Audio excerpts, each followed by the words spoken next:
दोस्तों the Kashmir file movie आप लोगों में से किस किस ने देखी है। वो एक ऐसी मूवी थी जिसने इंसानों को झंझोर कर रख दिया था। उसी के डायरेक्टर विवेक अग्निहोत्री के द्वारा अब नई मूवी यहां पर प्रेजेंट की गई है। मूवी का नाम है द वैक्सीन वॉर। ये जो पर्टिकुलर मूवी है ये कोविड-19 के टाइम पर हमारे देश के अंदर में जो दवाई को लेकर जिस तरीके से संघर्ष हुआ, जिस तरीके से दवाई जो है हमारे साइंटिस्टों के द्वारा, हमारी जो गवर्नमेंट के द्वारा, हमारे जो अलग अलग एरिया में काम करने वाले पुलिस ऑफिसर थे या फिर पूरे सिस्टम के द्वारा जिस तरीके से पूरे देश के अंदर में दवाइयों का डिस्ट्रीब्यूशन किया गया, उसको काफी शानदार तरीके से दर्शाती है ये मूवी। इस मूवी को अभी प्राइम मिनिस्टर मोदी जी ने भी अप्रिशिएट किया है कि ये जो वैक्सीन वॉर है ये दिखाती है कि हमारे देश के वैज्ञानिक जो है कोविड-19 की लड़ाई जो है वो रात दिन मेहनत की उन्होंने, तब जाकर लड़े। जिस तरीके से ऋषि मुनि अपनी साधना करते हैं वैसे ही साइंटिस्ट जो थे उन्होंने लैब के अंदर में अपनी साधना की। हमारे देश की जो महिलाएं वैज्ञानिक थी उन्होंने भी अद्भुत काम किया। तो ये एक ऐसी मूवी है जो वो सारी चीजें दिखाती हुई यहां पर नजर आती है, कोविड-19 की याद दिलाती है। जिस तरीके से उस टाइम पर हर एक इंसान जो था वो अंदर से डरा हुआ था, सहमा हुआ था, वो वाली फीलिंग आप लोगों को यहां पर देखने को मिलेगी इस पर्टिकुलर बेसिकली मूवी के अंदर में। देखो, अगर आप लोग बात करें, ये एक ऐसी महामारी थी, एक ऐसी अनहोनी थी जो किसी ने एक्सपेक्ट नहीं की थी, पर लेकिन जिस तरीके से वो आई, हर एक इंसान के किसी न किसी घर में से किसी न किसी इंसान को साथ में लेकर गई। तो इस तरीके से यहां पर आगे फ्यूचर में कोई ऐसी सिचुएशन न देखने को मिले, इसके लिए काफी लार्ज स्केल पर काम किए जा रहे हैं ऑल ओवर वर्ल्ड में। और वैक्सीन वॉर जो है उसी चीज को रिकॉल करती हुई यहां पर नजर आती है। आप लोगों ने किसने द कश्मीर फाइल देखी थी और ये वाली मूवी क्या किसी ने देखी है? यस या फिर नो बताना। अगर देखी है तो आप लोग यहां पर इसका एक्सपीरियंस जरूर शेयर करना। बहुत ही शानदार बात यहां पर बोली गई है, बोला गया कि किस्मत का रोना रोने से कुछ नहीं होता यार।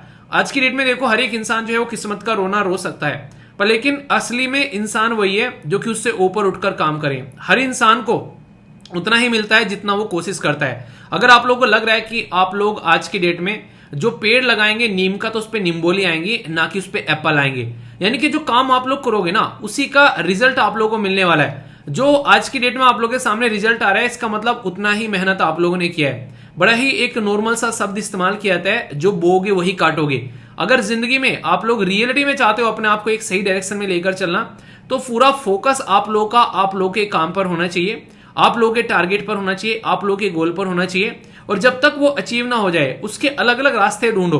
टारगेट एक ही होना चाहिए, रास्ते अलग अलग हो सकते हैं, क्योंकि हर एक टॉपर की नई स्ट्रेटजी होती है, वो अपने हिसाब से काम करता है। तो आप लोग का अपने गोल तक पहुंचने का तरीका कौन सा है वो आप लोग की कैपेबिलिटी के ऊपर डिपेंड करेगा, जिस तरीके से आप लोग चीजों को लेकर चलना चाहते हैं। देखो, चीजों को इग्नोर करना बड़ा ही आसान है। आप लोगों को मैं बताऊं, मैं बेसिकली रात जो है काफी लेट मेरी फ्लाइट थी, मैं लैंड किया था, तो इसकी वजह से मतलब पहले तो यहां पर सोया नहीं था, ना तो कल सोया था पूरे दिन, और रात को भी मैंने कहा रात ही हो जानी है बेसिकली।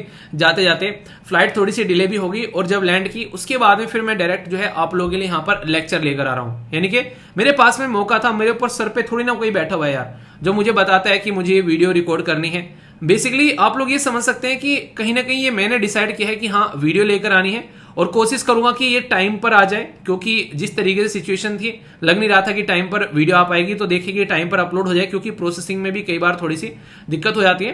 पर लेकिन आज की डेट में अगर बात करें, सबसे बड़ी बात यहां पर यह है कि ये मेरे ऊपर कोई मुझे कमांड नहीं दे रहा है कि मुझे ये काम करना है, तो मैंने खुद ने डिसाइड किया है और मेरा कमिटमेंट खुद से है कि मुझे ये काम करना है। तो अपने आप से कमिटमेंट करना सीखो, ना कि किसी दूसरे से। जिस दिन आप लोगों ने किसी और से कमिटमेंट कर लिया और वो इंसान जो है वो आप लोगों के सामने नहीं होगा, तो आप लोग उस कमिटमेंट को तोड़ दोगे। पर अपने आप से कमिटमेंट करोगे तो 24 घंटे अपने साथ में रहोगे और फिर अपने ऊपर आप लोग का फोकस रहेगा, तो ऐसा ही आप लोग का रिजल्ट भी आएगा। इसलिए मैंने देखा है, जो बच्चे जिस दिन से मैंने बोला था कि ये चैलेंज आप लोगों को लेना है, रेगुलर वो यहां पर इस चैलेंज को साथ में लेकर चल रहे हैं। रेगुलर वो यहां पर लिख रहे हैं कि उनके 5 में से कितने नंबर आ रहे हैं। भले ही 5 में से 2 नंबर आ रहे हो, 3 नंबर आ रहे हो, पर लेकिन लेकर चल रहे हैं। और जो 5 में से 5 लेकर आ रहे हैं उनको तो सैल्यूट है यार, क्योंकि वो इस तरीके की कैटेगरी में अपना माइंडसेट लेकर आ चुके हैं जहां मैक्सिमम लोग जो है वो फेल हो जाते हैं। तो आसान काम नहीं है यहां पर ये, ठीक है। तो वही बात है कि मौत का दरिया है और तैर कर जाना है। तो जिंदगी में अगर टारगेट पाना है तो यही जिंदगी में आप लोगों को सीखना पड़ेगा कि हर समस्या के साथ में आप लोगों को लड़ना पड़ेगा। तो अपनी कमर एक तरीके से नहीं कहते कि अपनी पेटी बांधो कमर पर, और जिस तरीके से आप लोग अपने टारगेट को जब तक मिल ना जाए तब तक रुकना नहीं है। जैसे स्वामी विवेकानंद जी ने बोला है कि जब तक लगे रहो जब तक कि आप लोग का टारगेट जो है वो आप लोग के हाथ में न आ जाए, ठीक है। डेली जो वीडियो है बहुत सारे बच्चे देखते हैं, पर मुझे कैसे पता चलता है कि आप लोग वीडियो देख रहे हैं? तो वो है आप लोगों के जो क्वेश्चन पूछता हूं उनके आंसर, यानी कि आप लोगों के कमेंट। तो अपना आंसर जरूर दिया करो, जो भी क्वेश्चन वगैरह पूछे जाते हैं, जो भी आप लोगों से चीजें पूछी जाती हैं, या फिर अपना टारगेट जो भी होता है वो टारगेट आप लोग लिखकर बता सकते हैं कि आप लोगों का टारगेट कैसा रहा। सबसे बड़ी बात है कि मॉर्निंग में ही अगर ये वीडियो आप लोग निपटा दोगे तो पूरे दिन जो है एनर्जेटिक रहोगे और अच्छे से अपने काम को फोकस कर पाओगे। इसलिए कोशिश करो कि मॉर्निंग में ही इसको निपटा दो, ताकि पूरे दिन डिसिप्लिन में आप लोग अपने आप को लेकर चल सको, ठीक है। और वीडियो को बेसिकली लाइक कर बता सकते हैं आप लोग कि ये वीडियो कैसे लगी। दो ही तरीके हैं, एक तो वीडियो को लाइक करना और दूसरा कमेंट, जिससे मुझे पता चलता है कि आप लोगों ने ये वीडियो देखी है, ठीक है। वरना कौन आता है कौन देखकर चला जाता है उसका कोई आइडिया नहीं लगता है। तो इसलिए जरूर आंसर दिया करो एटलीस्ट, ताकि मुझे पता चलता रहे कि हाँ हमारी क्लास में कौन कौन बच्चा है, ठीक है।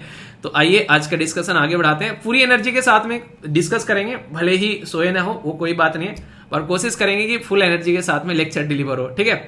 तो मुझे ऑल द बेस्ट बोलो आज आप लोग, डेली मैं बोलता हूं, ठीक है। चलिए आगे बढ़ते हैं अच्छे से। एक क्वेश्चन मैं आप लोगों से पूछना चाहूंगा, क्या आप लोगों ने इस एप्लीकेशन के बारे में सुना है जिसका नाम है महादेव। ये महादेव एक बैटिंग ऐप है जो कि काफी फेमस है और बड़े बड़े जो हस्तियां हैं यहाँ पर इसका प्रचार प्रसार करते हुए नजर आते हैं, इसको प्रमोट करते हुए नजर आते हैं। तो यहाँ पर ये पर्टिकुलर एप्लीकेशन अभी कुछ दिनों से न्यूज में है। सबसे पहले तो मुझे सबसे गंदी चीज ये लगी कि इसका नाम जो है महादेव रखा गया, यानी कि एक पर्टिकुलर रिलीजन से रिलेटेड जो पर्टिकुलर देवी देवताएं हैं उनका नाम इसके साथ में कनेक्ट रख दिया। अगर कोई एजुकेशनल कंटेंट होता या फिर कोई ऐसा कल्चर से रिलेटेड कंटेंट होता तो समझ में आता है कि यहाँ पर महादेव का नाम रख दिया, कि शिव जी का नाम रख दिया। पर लेकिन यहाँ पर एक घटिया हरकत करने के लिए यहाँ पर शिव जी का नाम जो है वो इस्तेमाल किया गया है, और वो है एक तरीके का बैटिंग ऐप। देखो यहाँ पर ये पर्टिकुलर एप्लीकेशन इसलिए न्यूज में है, और कई सारे हमारे देश के जो नामी गिरामी चेहरे हैं वो फिलहाल यहाँ पर ईडी यानी कि इन्फोर्समेंट डायरेक्टरेट के द्वारा अपने शिकंजे में कस लिए गए हैं, और इनको सबको समन किया गया है। पहले तो यहाँ पर रणबीर कपूर को समन किया गया, फिर यहाँ पर नेक्स्ट नंबर इन दोनों का आगे यहाँ पर आगे आने वाले टाइम में और भी लोग आप लोगों को देखने को मिलेंगे जो कि बड़ी बड़ी हस्तियां यहाँ पर, इन सबको यहाँ पर ईडी के द्वारा समन किया जा रहा है। आखिर ऐसा क्या कर दिया इन्होंने, और ये ऐप आखिर ऐसा क्या है जिसकी वजह से यहाँ पर समन किया जा रहा है। ये एक तरीके का बैटिंग ऐप है। यहाँ पर बेसिकली आप लोग गलत तरीके से कमाया गया पैसा जो है वो यहाँ पर आकर अपना एक तरीके से इन्वेस्टमेंट कर सकते हैं। आप लोग बोल सकते हैं कि ब्लैक मनी को यूज कर ये यहाँ पर आज के डेट में एप्लीकेशन इतना बड़ा बन गया। कहते हैं ना कि अक्सर इंसान का दिमाग घूम जाए तो वो क्या क्या कर सकता है। एक इंसान है जिसका नाम है सौरभ चंद्राकर, और दूसरा इंसान जो है उसका नाम है रवि उपल। इन दोनों की ये करतूत है यहाँ पर। ये छत्तीसगढ़ के बलिया एरिया से रहने वाले दो इंसान जो आज की डेट में दुबई में बैठे हुए हैं, और वो इस एप्लीकेशन को बेसिकली ओन करते हैं, यानी कि वो इस एप्लीकेशन को चलाते हैं। यहां पर ये जो पर्टिकुलर पर्सन है जिसका नाम है सौरभ, ये भाई साहब इसने अपनी शादी में लगभग 200 से भी ज्यादा करोड़ रुपए खर्च किए, और सारे हीरो हीरोइन यहाँ पर इनको बुलाए, यहाँ पर अपना वहां पर उनसे डांस करवाया। इनको मतलब 40 करोड़ से भी ज्यादा रुपए जो है उसने यहाँ पर इनको बुलाकर वहां पर बांटे गए। तो कहने का मतलब यह कि इतना पैसा वो इंसान कमा चुका है कि 200 करोड़ रुपए उसने अपने शादी में खर्च कर दिए। तो इन्फोर्समेंट डायरेक्टरेट जो है यहाँ पर उस पर्टिकुलर इंसान के पीछे है, और उसकी प्रॉपर्टी भी जब्त कर रही है। मतलब काफी बड़ी प्रॉपर्टी लिए बैठा है। आप लोग सोच सकते हैं कि इतने सारे जो हीरो हीरोइन है उनको एक साथ अफोर्ड करना नॉर्मली इंसान की बस की बात नहीं होती है। तो गलत तरीके से कमाया गया पैसा यहाँ पर इस्तेमाल किया जाता है, मनी लॉन्ड्रिंग की जाती है, वो भी बेनामी अकाउंट के तहत जिसका कोई अता पता होता नहीं है। ऐसे अकाउंट के थ्रू यहाँ पर मनी लॉन्ड्रिंग की जाती है। और मनी लॉन्ड्रिंग क्या होती है, गलत तरीके से कमाया गया पैसा जो है उसको ये व्हाइट मनी में कन्वर्ट करने की कोशिश करते हैं।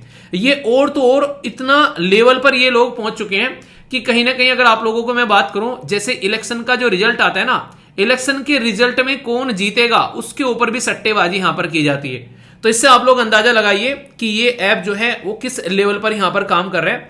तो इस तरीके से यहां पर इसके पीछे यहां पर ईडी लगा हुआ है, और जो भी इसका प्रमोशन कर रहे हैं, कहां से उनके अकाउंट में पैसा आ रहा है, कैसे कैसे चीजें ऑपरेट हो रही हैं, तो इन्फोर्समेंट डायरेक्टरेट ने यहां पर शिकंजा कसना स्टार्ट कर दी है, जिसकी वजह से यहां पर ये टाइम टू टाइम आप लोग को न्यूज में देखने को मिलता रहेगा। इन्फोर्समेंट डायरेक्टरेट जो है उसने पहले रणबीर कपूर को बुलाया। रणबीर कपूर को बुलाने के बाद में अभी दूसरे एक्टर्स जो है उनको बुलाया, क्योंकि इनके अकाउंट में यहां से काफी बड़ा अमाउंट जो है वो ट्रांसफर किया गया। तो यहां पर किस पर्टिकुलर पर्पज से यहां पर इनके अकाउंट में ये पैसा गया, तो ये सारी चीजें आप लोगों को यहां पर देखने को मिलेगी, जिसकी वजह से यहां पर ये सामने निकल कर आ रहा है। देखिए सबसे इंपॉर्टेंट बात क्या है, अगर आज की डेट में कोई इंसान जो है वो मेहनत से पैसा कमा रहा है तो भाई साहब वो तीन करके अपना पैसा जोड़ता हुआ नजर आता है। पर लेकिन इस तरीके से कमाया गया पैसा जो है उसमें सबसे खतरनाक चीज क्या होती है, एक तो बिना मेहनत का पैसा है, ना तो इंसान उसकी इज्जत करेगा जहां उड़ाएगा। बात खुद सोचो कि कोई इंसान पैसे कमाकर 200 करोड़ रुपए शादी में उड़ाएगा, अगर मेहनत की कमाई होती तो कभी भी ऐसी हरकतें नहीं करता। वो है कि फ्री में जब माल मिल जाता है तो इंसान ऐसे ही हरकतें करता हुआ यहां पर नजर आता है। और इसके चलते यहां पर वो पैसा भी किसका रहता है, भोली भाली जनताओं का पैसा आप लोगों को देखने को मिलेगा, जिसमें हमारे देश के बहुत सारे ऐसे लोग हैं जो कि खासकर यहां पर आज के डेट में सट्टेबाजी वगैरह करते हुए नजर आते हैं, तो उनका पैसा आप लोगों को यहां पर देखने को मिलेगा। तो ऑनलाइन गैम्बलिंग आज की डेट में एक ऐसा मुद्दा बन चुका है जहां पर काफी लार्ज स्केल पर लोग जो हैं अपना पैसा लगाते हुए नजर आते हैं। सबसे खतरनाक चीज इस पर्टिकुलर पैटर्न की यह है कि इसमें आज की डेट में इतना पैसा है कि इंसान जो है वो पचा ना पाए, बेइंतहा पैसा है। यानी कि इंडिया के अंदर में more than double 29,000 crore online gaming के सेगमेंट में से आप लोगों को पैसा निकलता हुआ नजर आएगा। और ये बोला जा रहा है कि 2025 तक का यहां पर, ये देखिए कितना बड़ा आंकड़ा है, ये है 657 मिलियन। तो इतना पैसा आप लोगों को देखने को मिलता है ऑनलाइन गेमिंग में। यहां पर बहुत सारे लोगों को अपने चक्कर में फंसाया जाता है अलग अलग स्टार के थ्रू प्रमोशन करके। आंध्र प्रदेश ने 2020 में इसको बैन कर दिया था कि ऑनलाइन गैम्बलिंग, बेटिंग, ये सब चक्कर जो है ये यहां पर इसको बैन कर दिया। पर लेकिन आगे चलकर यहां पर केरला हाईकोर्ट ने स्टेज को बोल दिया यहां पर कि आप लोग इसके ऊपर जो है बैन नहीं लगा सकते। यहां पर बेसिकली बैन ऑनलाइन जो बेसिकली रम्मी वगैरह, कार्ड वगैरह खेले जाते हैं उस पर नहीं लगा सकते। और कोई भी कानून अगर ऐसा करता हुआ पाया जाता है तो उसको इन्होंने क्या किया, उसको यहां पर बेसिकली स्टक डाउन कर दिया। रीजन क्या है? रीजन है हमारा कॉन्स्टिट्यूशन, हमारा संविधान। संविधान के अंदर में पार्ट 3 में जब आप लोग जाएंगे उसके अंदर में आर्टिकल 12 से लेके आर्टिकल 35 तक आप लोगों को देखने को मिलते हैं। आर्टिकल 19 जो है आप लोगों को ये सारे अधिकार देता है कि आप लोग अपना बिजनेस, काम धंधा कुछ भी कर सकते हैं। तो अगर कोई उसके अंदर में इंटरफेयर करेगा तो यहां पर उसको नल एंड वॉइड करार दे दिया जाएगा। और यही हाई कोर्ट के द्वारा किया गया। उनके द्वारा बोला गया कि ऑनलाइन जो गेम है या फिर फैंटेसी जो गेम है ये सेल्फ रेगुलेशन के हैं, और यहां पर इसी के साथ में यहां पर ये जो गेम है इनको आप लोग इस तरीके से बैन नहीं कर सकते। मतलब कुछ ऐसी चीजें होती हैं जिनके ऊपर आप लोग ओनली उसको रेगुलेट कर सकते हो, थोड़ा बहुत उसको गाइड कर सकते हो, पर लेकिन बैन कर कर आप लोग एक तरीके से उसको बंद नहीं कर सकते। क्योंकि गेम भी कई तरीके होते हैं। एक तो होता है, एक तरीके से आप लोग बोल सकते हैं कि कोई इंसान जो है वो टैलेंट यूज कर रहा है, ठीक है, और एक इंसान जो है वो फालतू में टाइम वेस्ट कर रहा है। तो टैलेंट और टाइम वेस्ट वाला जो गेम है आप लोगों को डिफरेंस समझना पड़ेगा कि कौन सा गेम में टैलेंट का इस्तेमाल हो रहा है। जैसे अगर बात करें लूडो अगर खेला जाता है, ऑनलाइन आप लोग लूडो खेल रहे हो, उसमें कोई टैलेंट नहीं है अगर देखा जाए, पर लेकिन उसी के साथ में अगर ऑनलाइन बैठकर आप लोग चेस खेल रहे हो तो उसमें आप लोगों को टैलेंट लगाना पड़ेगा। और कई सारी मूवीज आप लोगों ने देखी होगी, इतना ग्लोरीफाई किया जाता है जो गैम्बलिंग होती है, सट्टेबाजी होती है, कि यहां पर आओ सट्टेबाजी करो, और लोग करते भी हैं दबाकर। वहां पर हजारों करोड़ रुपए का धंधा आप लोगों को देखने को मिलता है। तो सबसे पहले तो ये बोला गया कि इसके एडवांटेज क्या है। हर सिक्के के दो पहलू होते हैं। तो बोला गया कि ये एक्सेसिबल है एंटरटेनमेंट के लिए, यानी कि एक तरीके से काफी इंपॉर्टेंट है एंटरटेनमेंट के पॉइंट ऑफ से। रिवेन्यू जनरेशन जो है वो इतना ज्यादा है कि जिसकी कुछ हद नहीं है। तो अगर इसके ऊपर टैक्स लगाया जाए तो काफी लार्ज स्केल पर इसको रेगुलेट किया जा सकता है। गवर्नमेंट मान लीजिए इसके ऊपर अच्छा खासा टैक्स लगा दे तो यहां से अच्छा खासा रिवेन्यू क्रिएट कर सकती है, और उसके बेसिस पर फिर यहां पर उसका इस्तेमाल कर उस पैसे को ढंग से यूटिलाइज किया जा सकता है। क्योंकि ये रुकेगा तो है नहीं, आप लोग रोकोगे तो अंडर द कारपेट चलना स्टार्ट हो जाएंगे।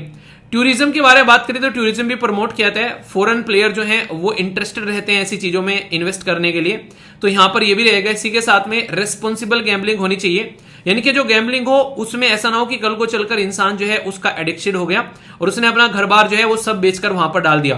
तो एक लिमिटेशन होनी चाहिए ताकि कोई अगर इसके अंदर फंसता भी है तो उसके निकलने का इजी रास्ता रहे।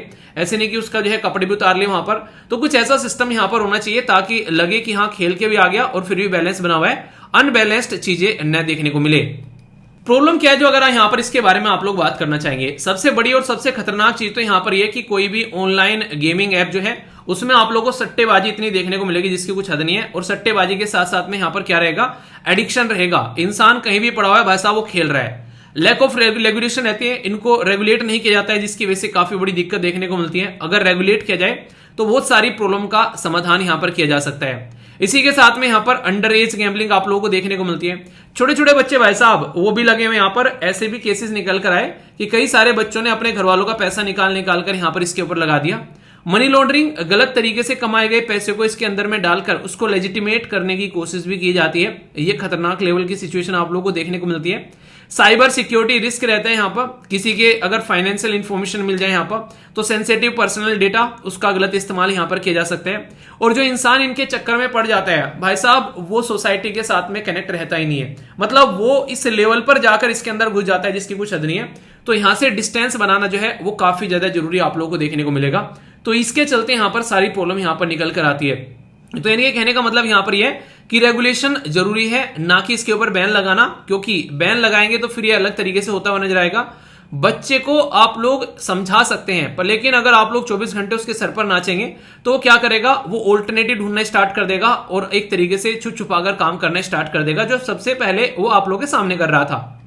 ये एक ऐसा सिस्टम है, ऐसा नहीं कि इसके बारे में अभी हम लोग बात करें 1996 में, 1968 में, 2017 में, 2013 में, 1999 में, अलग अलग टाइम पर यहां पर इसके बारे में बात की गई कि ये गेम ऑफ स्किल है या फिर गेम ऑफ चांस है। गेम ऑफ चांस क्या होता है, जब आप लोग लूडो खेलते हो तो वो गेम ऑफ चांस होता है, आप लोगों ने फेंका कुछ भी गोटी, वहां पर जो भी आएगा उसमें कोई स्किल नहीं लगाने की जरूरत है।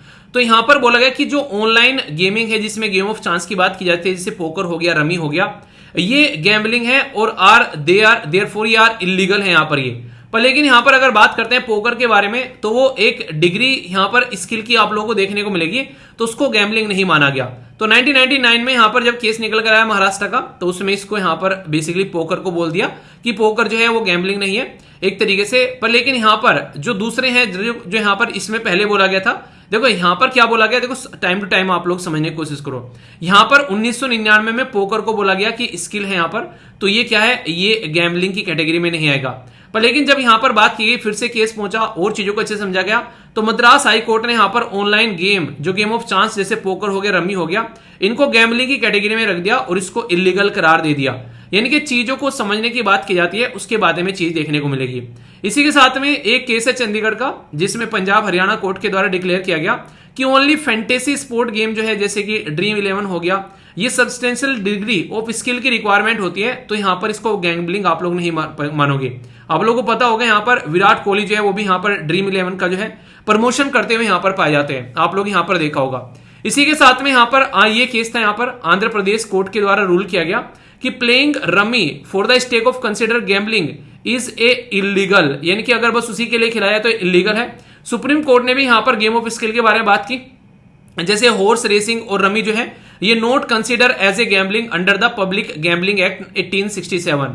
तो यानी कि देखो कितनी पुरानी बात की जा रही है, यहां पर 1867 का कानून है, उसके तहत भी यहां पर बातें की जा रही है। तो ऐसा नहीं है कि ये अभी नई नई बातें होना स्टार्ट हो गई है और आज ही आप लोगों के सामने यहां पर ये केस आ गए, पुराने समय से ये चीजें आप लोगों के सामने यहां पर निकल कर आ रही है।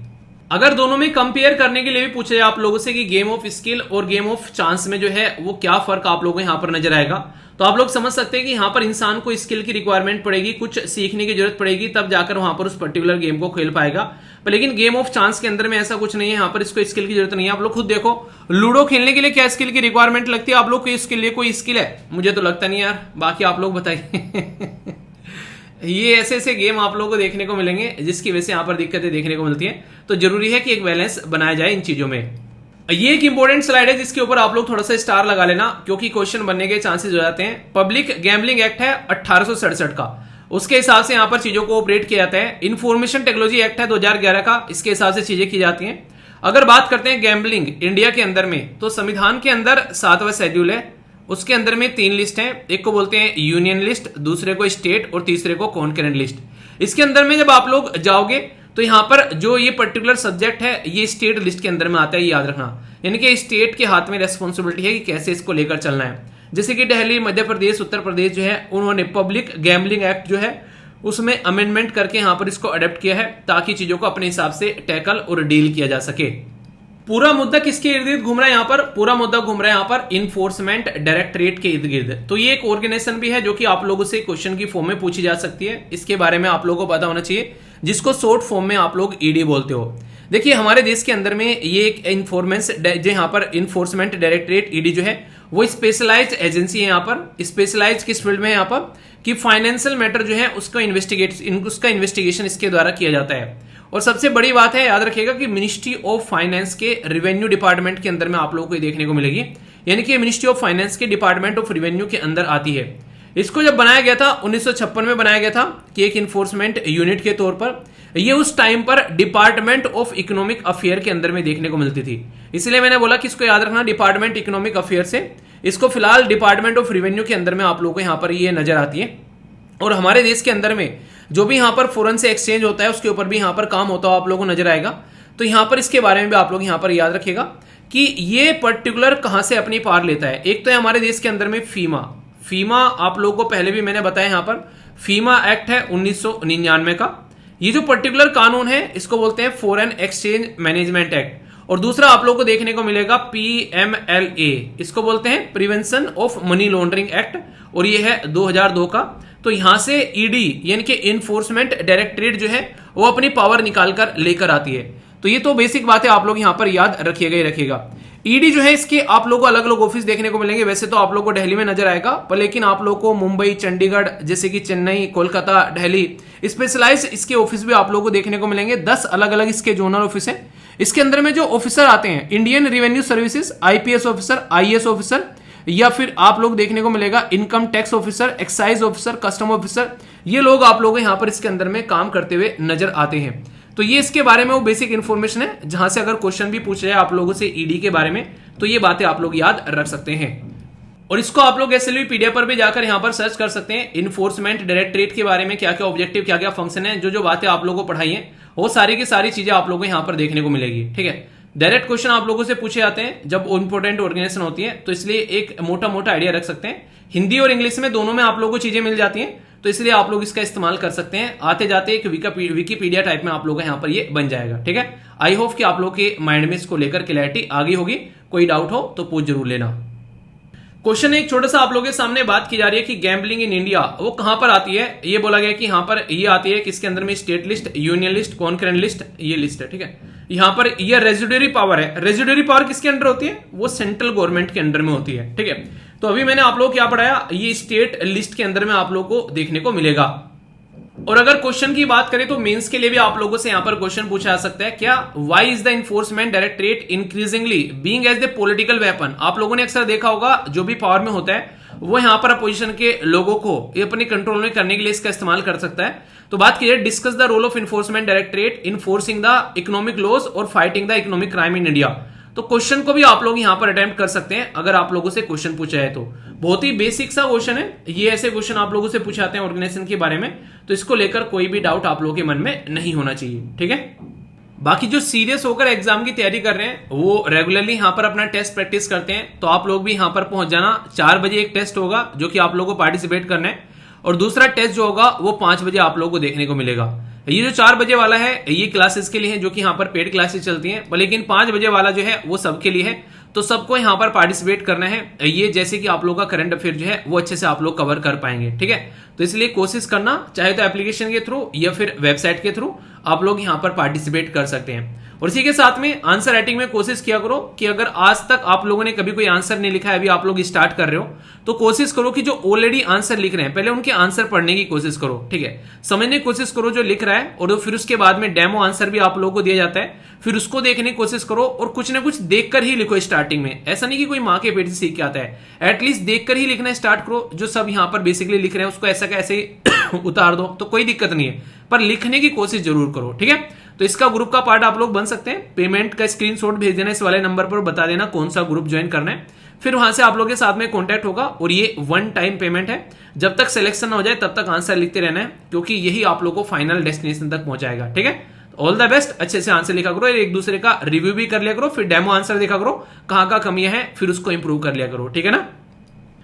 दोस्तों, ये एक ऐसा देश है जिसके बारे में जानकर सैल्यूट करने का मन करता है, क्योंकि ये ऐसा देश है जो कि हमेशा अर्थक्वेक यानी कि भूकंप के ऊपर बैठा रहता है। यहां पर बाढ़, सुनामी बड़ा ही कॉमन देखने को मिलता है, जिसको देखकर दुनिया दहल जाती है। ये ऐसी प्रॉब्लम फेस कर चुका है ये देश है जापान। जापान के अंदर में फिलहाल के बारे में बात करें तो सुनामी एडवाइजरी इशू की गई है, क्योंकि यहां पर रिसेंटली अभी अर्थक्वेक के बारे में यहां पर जो मैग्नीट्यूड था 6.1 का, वो लोकेट किया लगभग 10 किलोमीटर डेप्थ में यहां पर, तो उसकी वजह से यहां पर बोला गया कि सुनामी देखने को मिल सकती है। जिस किसी को समझ में नहीं आ रहा है कि यार ये सुनामी क्या होती है, तो ये वीडियो शायद आप लोगों ने सबने देखी होगी।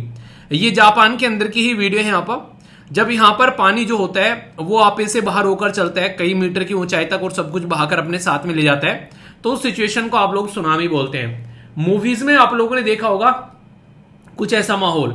ये देखो यहाँ पर स्पीड इतनी ज्यादा रहती है भाई साहब कि बड़ी से बड़ी बिल्डिंग भी बोनी लगे, इतनी हाइट आप लोगों को यहाँ पर देखने को मिलेगी सुनामी की।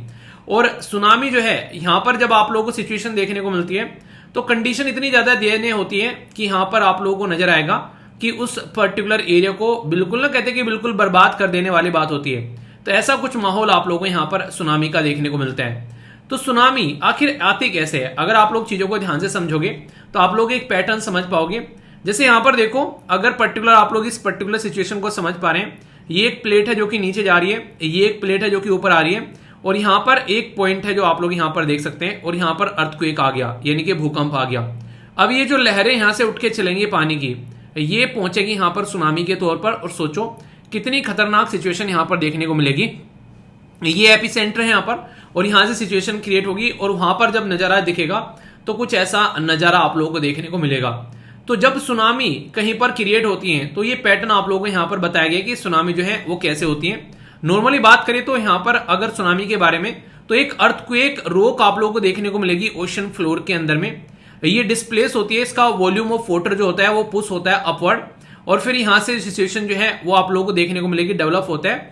तो यहां पर ग्रेट स्पीड के साथ में, और जो ये वाटर है यहां पर ये सक बैक होता है फ्रॉम द सोर। यानी कहने का मतलब आप लोगों ने अक्सर सुना होगा कि अगर पानी जो है वो बहुत पीछे जाने लगे एक तरीके से यहां पर किनारे से, तो समझ लेना कि सुनामी आने वाली है। उन्हें कहते हैं कि शेर जो होता है 2 कदम पीछे जाता है आगे छलांग लगाने के लिए, तो वाली बात है। और फिर ये जो एक तरीके से ज्वार भाटे वाली सिचुएशन होती है वो पूरा फिर वहां से उठकर फिर से जब आता है तो उसकी हाइट इतनी ऊंची होती है कि बड़ी बड़ी बिल्डिंग को भी तहस नहस करते हुए यहां पर चला जाता है।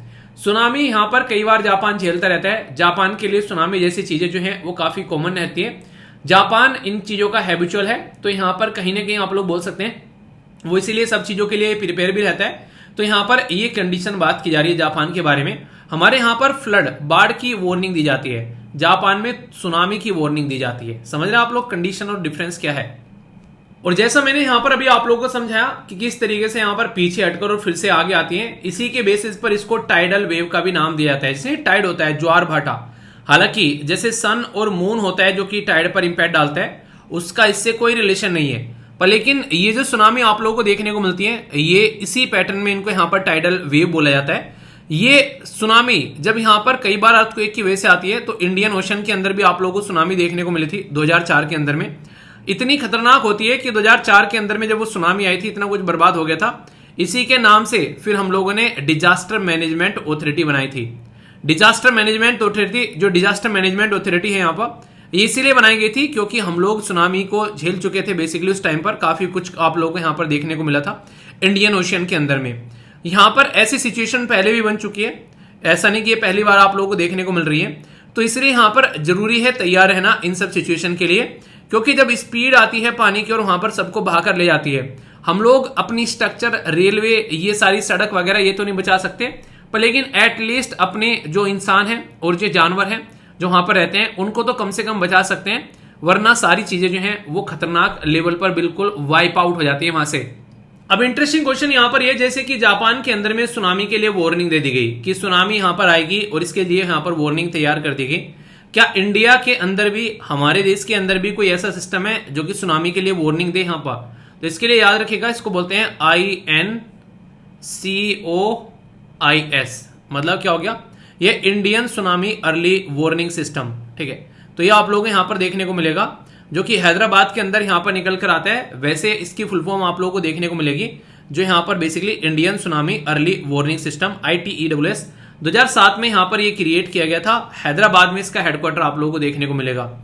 इंपॉर्टेंट बात क्या है, ये अकेला काम नहीं करता है, डिपार्टमेंट ऑफ स्पेस आप लोगों को देखने को मिलेगा, जो कि यहां पर इसरो के अंदर काम करता है। Department of science and technology देखने को मिलेगा। Council of scientific and industrial research आप लोगों को नजर आएगी। सर्वे ऑफ इंडिया यहां पर काम करता हुआ नजर आएगा, और नेशनल इंस्टीट्यूट ऑफ ओशिनो टेक्नोलॉजी आप लोगों को यहां पर देखने को मिलेगा। यानी कि ये सारे इंस्टीट्यूट मिलकर यहां पर मॉनिटर करते हैं कि कहां पर अर्थक्वेक आ रहा है, यानी कि भूकंप आ रहा है, कहां पर यहां पर सुनामी आ रही है, ये सारी चीजें, ताकि कल को इसके लिए वार्निंग तैयार की जा सके। और 24/7 ऑपरेशनल सुनामी वार्निंग यहां पर आप लोगों को देखने को मिलती है अगर कोई ऐसी कंडीशन निकल कर आती है। सुनामी जो है वो एक तरीके से इतना ज्यादा डिजास्टर क्रिएट कर देगी, अगर वहां पे हम लोगों को नहीं बचा पाए या फिर हम लोग जानवरों को नहीं बचा पाए, अपना स्ट्रक्चर वगैरह नहीं बचा पाए, तो यानी कि फिर फायदा क्या हो गया इस अर्ली वार्निंग सिस्टम का। तो एटलीस्ट इंसानों को वहां से निकालने के लिए ऐसी जो अर्ली वार्निंग सिस्टम है वो यहां पर तैयार किया जाता है। इसको स्ट्रक्चर कैसा होता है, कुछ कुछ ऐसा आप लोगों को देखने को मिलेगा। यहां पर यह सुनामी अर्ली वार्निंग सिस्टम, यहां पर अलर्ट जाता है हर तरीके से आप लोगों को देखने को मिलेगा।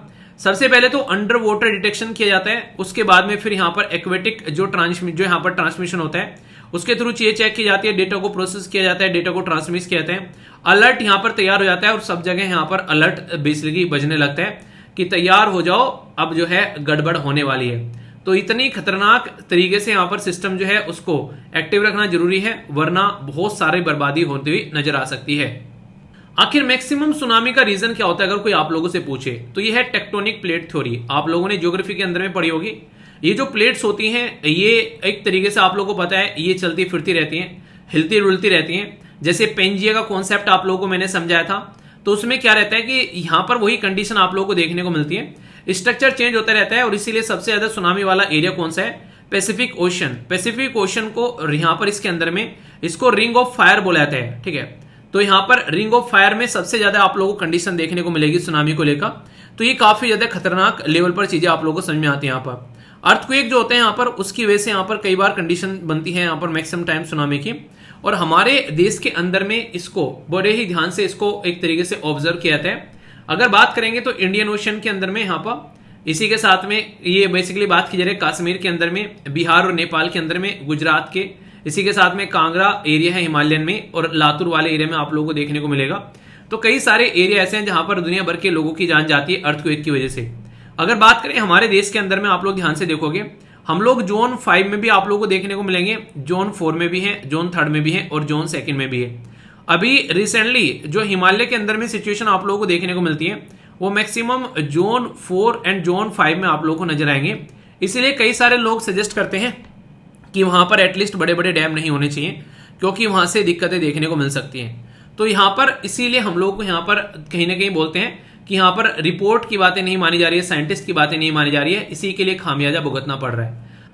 हर सिक्के के दो पहलू होते हैं, अगर जिंदगी बर्बाद हो रही है तो उसको सुधार लेते हैं यार, उसके ऊपर काम कर कर, नहीं तो जैसी चल रही है चलने तो उसको फिर बर्बाद होने देते हैं। तो अगर पता है आप लोगों को यहाँ पर ये 5th जोन वाला एरिया है, यहाँ पर अर्थक्वेक आ सकता है, तो क्यों ना उसके लिए पहले से ही आप लोग प्रिपेयर रहिए। तो यहाँ पर क्या क्या कर सकते हैं, यहाँ पर ये अर्ली जो रेस्पॉन्स प्लानिंग होनी चाहिए, यानी कि अगर पता चल गया कि यहाँ पर भूकंप जैसी कंडीशन देखने को मिल सकती है तो पहले से ही प्रिपेयर रहे, घर ऐसे बनाए जाए ताकि गिरे तो नुकसान न हो, ज्यादा लोगों को चोट न लगे। इस तरीके से बना सकते हैं, लकड़ी या फिर कोई भी ऐसा मटेरियल इस्तेमाल कर जो कि यहाँ पर ज्यादा बर्बादी न करें। दूसरा, रिसर्च एंड मॉनिटरिंग की जानी चाहिए, हर एक चीजों को यहाँ पर सिस्टमेटिक वे में प्लानिंग के थ्रू लेकर चलना चाहिए। बिल्डिंग के कोड होने चाहिए और स्टैंडर्ड होने चाहिए, ये नहीं कि कैसी भी बिल्डिंग बना के रख दी और फिर यहाँ पर एक झटका आया नहीं, उसने ठुमका मारा नहीं, यहाँ पर बेसिकली इससे पहले सब कुछ लुटक गया। तो यहाँ पर अगर बात की जाए तो यहाँ पर एटलीस्ट ये माहौल जो है वो थोड़ा सुधरना चाहिए, ठीक है। लैंड यूज प्लानिंग बहुत ज्यादा इंपॉर्टेंट है, क्योंकि ये कई बार यहाँ पर इवन बाढ़ का भी रीजन बनती है यहाँ पर कि हम लोग सिस्टमेटिक वे में अपनी जो लैंड है उसका इस्तेमाल नहीं करते हैं और फिर दिक्कतें देखने को मिलती है। रेट्रोफिटिंग और रीइंफोर्समेंट के बारे में बात करें तो ये काफी इंपॉर्टेंट है। रीजन क्या है, रेट्रोफिटिंग होता है कि एक तरीके से ऐसी एरिया में जहां पर बिल्डिंग ऐसी हो जहां पर अर्थक्वेक आने के चांसेस काफी ज्यादा हैं, तो उसको एक सपोर्ट प्रोवाइड कराना ताकि बिल्डिंग जो है वो न गिरे, ठीक है। तो यहाँ पर सिस्मिक रेट्रोफिटिंग की बात की जाती है और इसी के साथ में यहाँ पर फंक्शनल और ऑपरेशनल रेट्रोफिटिंग की बात की जाती है। तो ये बहुत ही इंपॉर्टेंट है और बेसिक है, जिसके बारे में आप लोग आइडिया रखिएगा, और कई बार इससे क्वेश्चन भी आप लोगों के पूछ ले जाते हैं। और इसी के साथ में रीइंफोर्समेंट, यानी कि प्रॉपर सिस्टमेटिक वे में हम लोग जैसे स्टील बार का इस्तेमाल करें बिल्डिंग की स्ट्रक्चर को ऐसी बनाए ताकि यहां पर कुछ भी आ जाए लेकिन वो गिरे ना, ठीक है। तो इस तरीके का सिस्टम जो है वो यहां पर तैयार करना चाहिए। तो सिस्टमेटिक वे में देखो चीजें अगर समझ में आती है ना तो फिर हम लोग उसके लिए ऑलरेडी प्लानिंग कर सकते हैं, अगर हम लोग उसको देखना चाहते हैं तो, ठीक है। जैसे मैंने जोन के बारे में आप लोगों को बताया कौन कौन से जोन में देखने को मिलता है, तो वेरी हाई जोन बहुत ही रिस्क रहता है, हाई डैमेज रिस्क रहता है, मॉडरेट डैमेज रिस्क रहता है, और यहाँ पर लो डैमेज रिस्क रहता है और वेरी लो डैमेज रिस्क रहता है। तो ये सारे इस तरीके से आप लोग देखते हैं कि अलग अलग लेवल पर अर्थक्वेक के जोन आप लोगों को यहाँ पर देखने को मिलते हैं। तो जब हमें पता चल गया कि यार ये अर्थक्वेक की हरकतें हैं और यहाँ पर ये सिचुएशन बन सकती है, तो क्यों ना इसके लिए हम लोग तैयार रहें। इवन इंटरनेशनल डे आप लोगों को देखने को मिलेगा जो कि डिजास्टर मैनेजमेंट के बारे में बातें करता है। 13 अक्टूबर को ये डे रहता है, ये इसी के बारे में बातें करते हैं। और यहां पर इसकी जो थीम थी अभी देखिए आप लोग, substantially increase the availability of and access to the multi hazards early warning system और डिजास्टर रिस्क इंफॉर्मेशन असेसमेंट, जो कि यहां पर बेसिकली 2030, ठीक है। तो ये यहां पर कहीं ना कहीं फोकस देने की बात कर रहा है, क्योंकि डिजास्टर जो है आज के दिन में इतने देखने को मिल रहे हैं जिसकी कुछ हद नहीं है। तो अगर रिस्क की नॉलेज हो जाए कि क्या क्या रिस्क यहां पर हो सकता है, मॉनिटरिंग की जाए यहां पर, इसी के साथ में इंफॉर्मेशन लाई जाए, कम्युनिकेशन देखने को मिले और रेस्पॉन्स भी फिर ऐसा ही निकल कर आए फटाफट, ठीक है, तो तब जाकर सोल्यूशन निकलेगा। ऐसा नहीं कि हाथ पे हाथ धर के बैठे और रिजल्ट जो है वो बेहतरीन निकल कर आएगा। जितना बोगे उतना ही काटोगे, ये चीजें आप लोग समझ लो। तो इसलिए क्यों ना अच्छे से काम किया जाए। तो इसी के चलते यहां पर ये चीजें आप लोग को देखने को मिलती हैं। अगर बात करें इंटरनेशनल लेवल पर भी आप लोगों को एक ऑर्गेनाइजेशन देखने को मिलेगी जिसको वर्ल्ड मीटरोलॉजिकल ऑर्गेनाइजेशन बोलते हैं। ये काफी इंपॉर्टेंट तरीके से काम करती है और यूएन की ऑर्गेनाइजेशन है यहाँ पर। ये इंटरनेशनल मीटरोलॉजिकल ऑर्गेनाइजेशन जो है ये स्टैब्लिश की गई थी 1983 वियना इंटरनेशनल जो मीटरोलॉजिकल कांग्रेस थी। एम ये था कि कैसे यहाँ पर वेदर, क्लाइमेट या फिर वाटर, इन सब चीजों को लेकर कैसे हम लोग चीजों को लेकर सही डायरेक्शन में चल सकते हैं, यहाँ पर किस तरीके चीजों को इंप्रूव कर सकते हैं।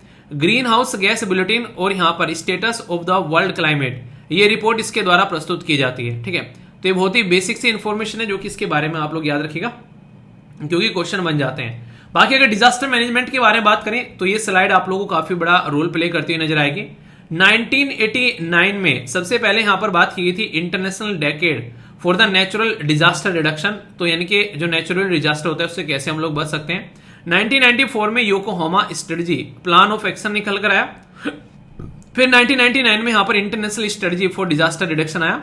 फिर यहां पर ह्योगो फ्रेमवर्क आप लोगों को देखने को मिला 2005 से लेकर 15 तक, और अभी चल रहा है सेंडाई फ्रेमवर्क। तो इसके ऊपर स्टार लगा लेना, कोई आप लोगों से पूछने लगे अभी क्या चल रहा है, तो सेंडाई फ्रेमवर्क चल रहा है। और मैक्सिमम चीजें सारी की सारी आप लोगों को जापान में देखने को मिलेगी, क्योंकि जापान ने ये चीजें झेली हैं, तो इसलिए जापान इनकी सिचुएशन भी समझ सकता है, ठीक है। तो ये बहुत ही बेसिक सी और इंपॉर्टेंट इंफॉर्मेशन है जिसके बारे में आप लोग आइडिया रखिएगा। क्वेश्चन यहां से पूछे जा चुके हैं पहले भी। अर्थक्वेक के बारे में आप लोग देखते हैं 2015 में क्वेश्चन पूछा गया, 2018 में क्वेश्चन पूछा गया यहाँ पर India for disaster risk reduction के बारे में और सेंडाई फ्रेमवर्क के बारे में पूछा गया। 2021 में क्वेश्चन पूछा गया फिर से यहाँ पर अर्थक्वेक के बारे में, और इसी के साथ में क्या क्या साइलेंट फीचर है डिजास्टर मैनेजमेंट को कैसे हम लोग लेकर चलते हैं। तो यहां से डायरेक्ट क्वेश्चन आप लोग के एग्जाम में पूछे जा चुके हैं, ठीक है। तो इसलिए मैं कहता हूं कि याद रखोगे तो कंफ्यूजन नहीं होगा। जैसे यहां पर देखिए बात की जा रही है कि which of the following are related to disaster management, जो स्ट्रेटजी है योकोहामा स्ट्रेटजी, ह्योगो फ्रेमवर्क और सेंडाई। तो क्या पढ़ाया अभी आप लोगों को पढ़ाया 1 2 2 3 1 3 या फिर ऑल ऑफ द अबव। तो आंसर क्या होगा यहाँ पर आंसर आप लोगों को देखने को मिलेगा यहाँ पर बेसिकली क्या, ये हो गया डी, ठीक है। तो कोई भी कंफ्यूजन इसको लेकर नहीं होना चाहिए क्योंकि करेक्ट ही पूछा गया यहाँ पर। तो यार चीजें ना इस तरीके से पढ़ो ताकि एग्जाम में अगर क्वेश्चन बने तो उसको फोड़ कराओ। तो ये सारे के सारे क्वेश्चन भी आप लोगों के सामने, आप लोग इनको भी एक बार देखना।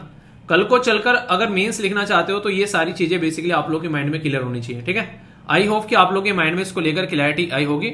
सेंडाई फ्रेमवर्क के बारे में याद रखिएगा 15 से लेकर 30 तक का है, ठीक है।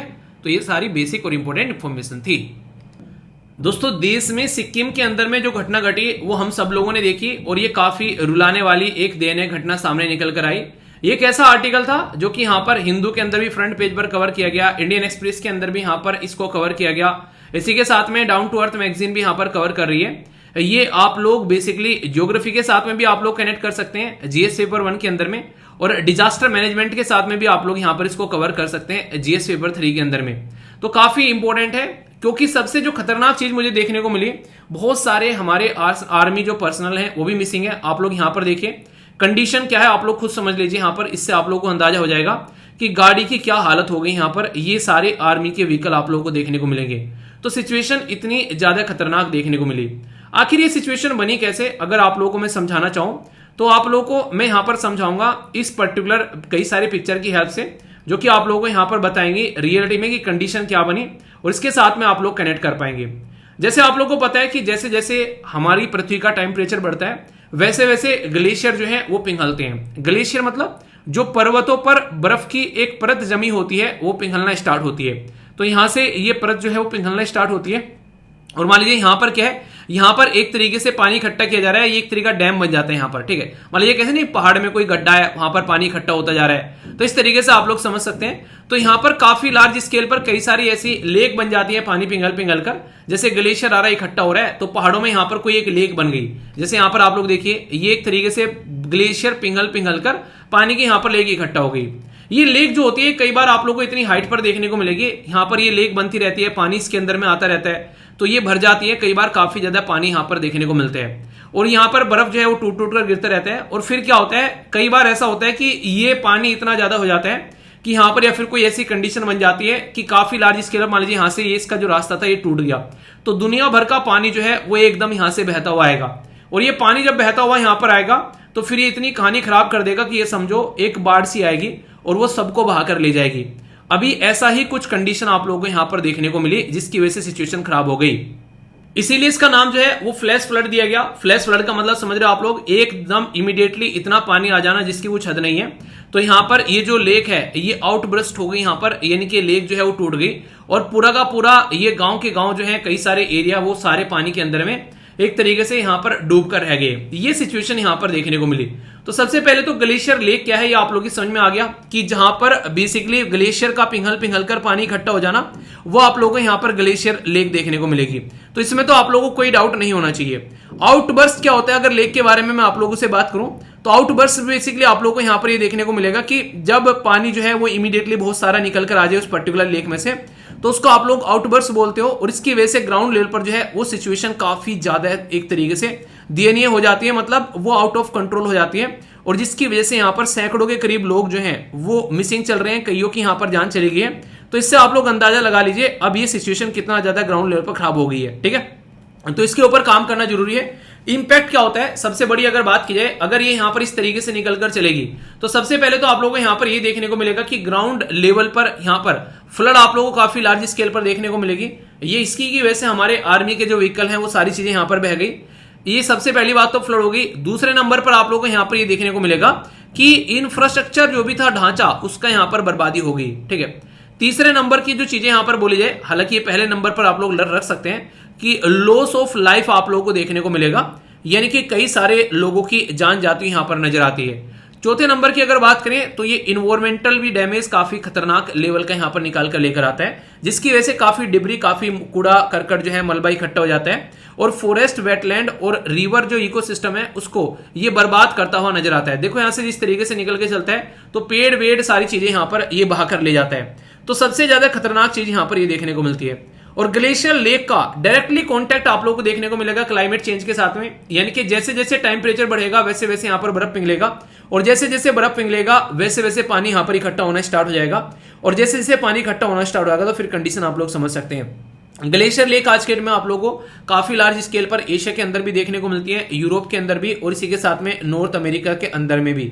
इवन सदर्न तिब्बतन जो प्लेटो है वहां पर भी आप लोग कई सारे यहाँ पर इस तरीके की लेक देखने को मिलती है, यानी कि पानी जैसे पिघलता है वैसे वैसे कई बार यहाँ पर खाड़ियां होती है पहाड़ उसके पर्वत के ऊपर भी, और वहां पर वो पानी जो है वो भरता हुआ नजर आता है। तो ये बड़ा ही एक नॉर्मल सा पैटर्न आप लोगों को यहाँ पर देखने को मिलेगा, जिसकी वजह से काफी ज्यादा खतरनाक चीजें देखने को मिलती है। जब मैं आप लोगों से शब्द यूज कर रहा हूं यहाँ पर ग्लेशियर लेक आउटबर्स्ट के बारे में, तो इससे आप लोग क्या समझ रहे हैं। ग्लेशियर लेक आउटबर्स्ट का मतलब यहाँ पर होता है कि एक ऐसी फ्लड आ जाना, एक ऐसा एक तरीके से कंडीशन सिचुएशन क्रिएट हो जाना जिसकी वजह से यहाँ पर पानी बहुत ज्यादा इकट्ठा हो जाए एकदम, ठीक है। और सोचो कि यहाँ पर कोई रिवर है, उसके लिए यहाँ पर कोई डैम बना हुआ है और पीछे से पानी आ गया, तो यहाँ पर ग्लेशियर लेक आउटबर्स्ट फ्लड आप लोगों को वहां पर कन्वर्ट होती नजर आएगी। और इसकी वजह से बहुत सारी कंडीशन जो है वो सिचुएशन खराब होती है। उत्तराखंड के चमोली डिस्ट्रिक्ट में फ्लैश फ्लड जो उस टाइम पर देखने को मिली, ये एक तरीके से ग्लेशियर लेक आउटबर्स्ट का एक उदाहरण आप लोग यहाँ पर दे सकते हैं। तो सिचुएशन आप लोग यहाँ पर समझ गए कि कितनी खतरनाक बिहेवियर कंडीशन हो जाती है। अब ये जो पर्टिकुलर पिक्चर है ये सारी चीजें आप लोगों को एक्सप्लेन करेगी कि अभी हमारे देश के अंदर में सिक्किम में क्या हुआ। यहाँ पर आप लोग देखिए ये है क्या है, ये है साउथ लोहांस्क जो लेक है। यहाँ पर क्लाउड बर्स्ट हुआ, दुनिया भर की बारिश वगैरह हुई, तो इसकी वजह से यहाँ पर जो सारा पानी है वो यहाँ से निकलकर यहाँ पर देखने को मिला। कई सारे लोग यहाँ पर इसको नेपाल में जो भी रिसेंटली अर्थक्वेक आया उसके साथ भी कनेक्ट करके देख रहे हैं, क्योंकि वो भी एक टेक्निकल रीजन इसरो की साइड से यहाँ पर इंफॉर्मेशन बताता हुआ नजर आ रहा है। ये जाकर मिलती है तीस्ता रिवर में, और तीस्ता रिवर के ऊपर यहाँ पर यह चुंगाथंग डैम आप लोगों को देखने को मिलेगा, वो काफी लार्ज स्केल पर पानी इकट्ठा किए हुए था और जब ऊपर से स्पीड में पानी आया तो वहां से पानी निकल कर गया और बोला जा रहा है कि डैम का भी डिस्ट्रक्शन देखने को मिला। और फिर यहां पर ये पानी निकलता हुआ जब यहां पर पहुंचा, इतना पानी जब एक बार आएगा और कोई लोग अगर वहां पर होंगे तो फिर क्या करेगा, वो बहाकर ही ले जाएगा। और यही सिचुएशन यहां पर देखने को मिली। हमारे आर्मी के जो पर्सनल तक थे उनको भी यहां पर ये पानी जो है वो बहाकर ले गया। देखिए, कोई भी चीज ऐसी नहीं होती कि इमीडिएटली हो जाती है। एग्जाम में रिजल्ट आया और हम फेल हो गए तो इसका मतलब यह है कि हमको पता था कि हम लोगों ने पढ़ाई नहीं की है। ऐसे बहुत कम लोग होंगे जिनको कॉन्फिडेंस रहता है कि हम लोग पास हो जाएं, तो फेल हो गए। और वो होंगे भी, अगर होंगे तो एक आधे नंबर से इधर उधर से अटकते हुए आप लोग को नजर आएंगे। कहने का मतलब यह है कि आप लोग क्या करके आए हो एग्जाम के अंदर में, वो फर्स्ट डे ही पता चल जाता है जब आप लोग एग्जामिनेशन हॉल से बाहर निकलते हो। तो इसलिए जरूरी है कि आप लोग अपने हिसाब से चीजों को लेकर चल सकते हैं यहां से आगे। ऐसा नहीं कि रिजल्ट का वेट करेंगे और बर्बादी होगी तभी आगे बढ़ेंगे। तो वही बात यहां पर की जा रही है। नेशनल डिजास्टर मैनेजमेंट जो अथॉरिटी है यहां पर, वो इस तरीके की बेसिकली चीजों को टैकल करने के लिए उसकी एक गाइडलाइन आप लोगों को देखने को मिलती है। सबसे पहले तो आइडेंटिफाई करना कि इस तरीके की लेक कौन सी है जहां से ऐसा कोई माहौल बन सकता है, ठीक है। फिर इसी के साथ में इनहेंस करना अर्ली वार्निंग सिस्टम। जो भी आसपास में लोग रहते हैं यहाँ पर, खासकर जब बारिश हो उस टाइम पे, उनको यहाँ पर कहीं ना कहीं आप लोग बोल सकते हैं वार्निंग दी जा सकती है कि कोई कंडीशन ऐसी खराब हो तो। चैनलाइज करना पोटेंशियल फ्लड का अगर इस्तेमाल करके, जैसे कि यहाँ पर डैम के बारे में बात की जा रही है, इरिगेशन के बारे में बात की जा रही है, बिजली उत्पादन के बारे में बात की जा रही है, यहाँ पर मछली वगैरह पालन के बारे में बात की जा रही है। तो बहुत तरीके से उसका इस्तेमाल किया जा सकता है। कॉम्प्रिहेंसिव एक अलार्म सिस्टम होना चाहिए ताकि अगर ऐसा कुछ हो तो उसको बजाया जा सके और सब लोगों को सतर्क किया जा सके। टेक्नोलॉजी का इस्तेमाल कर सकते हैं, जैसे इसरो ने बताया अभी यहाँ पर पूरी कंडीशन क्या देखने को मिली। ट्रेनिंग की जा सकती है जो लोकल लोग हैं उनकी, ताकि कोई ऐसा माहौल बने तो यहाँ पर उनको बचाया जा सके। और यूनिफॉर्म कोड आना चाहिए यहाँ पर कंस्ट्रक्शन एक्टिविटीज को लेकर, क्योंकि जब भी कोई कंस्ट्रक्शन एक्टिविटी होती है और वो टूटती है तो उसको कोई चेक करने वाला नहीं है कि भाई साहब क्यों बनाया था ऐसा कि ये टूट भी गया। ग्लेशियर लेक चलो वहां से निकल कर आई, पर इन रिलेटेड डैम जो है वो तो दुरुस्त होना चाहिए ना उस चीज को थामने के लिए। डैम जो है उससे पहले घुटने टेक कर बैठ गया, तो इसका मतलब ये कि कुछ भी चीज जो है वो सिस्टमेटिक वे में नहीं देखने को मिली, जिसकी वजह से यहाँ पर ये माहौल निकल कर आ गया और इतने सारे लोगों की जान तक यहाँ पर चली गई इस गलती की वजह से। डायरेक्ट एक क्वेश्चन भी आप लोगों के सामने यहाँ पर जो ग्लेशियर लेक आउटबर्स्ट फ्लड के बारे में है, बोला गया एक तरह का डिजास्टर आप लोगों को देखने को मिलेगा जो कि ऑकर्स होता है when A dam containing A glacier lake जो उसके अंदर में गिरता है और लार्ज वॉल्यूम ऑफ वाटर जो है वो रिलीज होता है, ठीक है। इसकी वजह से ये किसकी वजह से होता है, जब काफी लार्ज स्केल पर ग्लेशियर यानी कि बर्फ पिघलते हैं तो उसकी वजह से यहाँ पर ये सारी चीजें क्रिएट होती नजर आती है, यानी कि पिघलती हैं तो फिर पानी नीचे आता है और वो जहां पर वो पानी लेक में जमा होता है तो वहां पर इतनी सारी चीजें आप लोगों को देखने को मिलती है कि पानी इतना ज्यादा आ गया कि वो उसको थाम ही नहीं पा रहा है, तो तब यहाँ पर ये आउटब्रस्ट देखने को मिलता है। तो कौन सी स्टेटमेंट है यहाँ पर, only one, only two, both या फिर नन? तो आंसर क्या हो गया, आंसर यहाँ पर सी हो गया, ठीक है। हाँ, बस यही देखना था। ये इनकरेक्ट पूछा गया ना कि करेक्ट, तो यहाँ पर ये क्या हो गया, डी आंसर हो गया। पता होते होते भी क्वेश्चन गलत होगा एग्जाम में, अगर क्वेश्चन को ध्यान से नहीं पढ़ोगे तो क्वेश्चन ध्यान से पढ़ना है, ठीक है ना। दोस्तों, ये एक ऐसी इंटरेस्टिंग न्यूज है, जब किसी देश में पहली बार कोई घटना घटे तो उसके बारे में हल्का सा आइडिया आप लोगों को होना चाहिए, क्योंकि उसके बैक एंड में आप लोगों से क्वेश्चन पूछा जा सकता है। अभी घटना घटी है यूनाइटेड स्टेट ऑफ अमेरिका के अंदर में, और ये आर्टिकल जो है द हिंदू न्यूज़पेपर के अंदर काफी अच्छे से कवर किया गया। बात करेंगे इस टॉपिक के बारे में।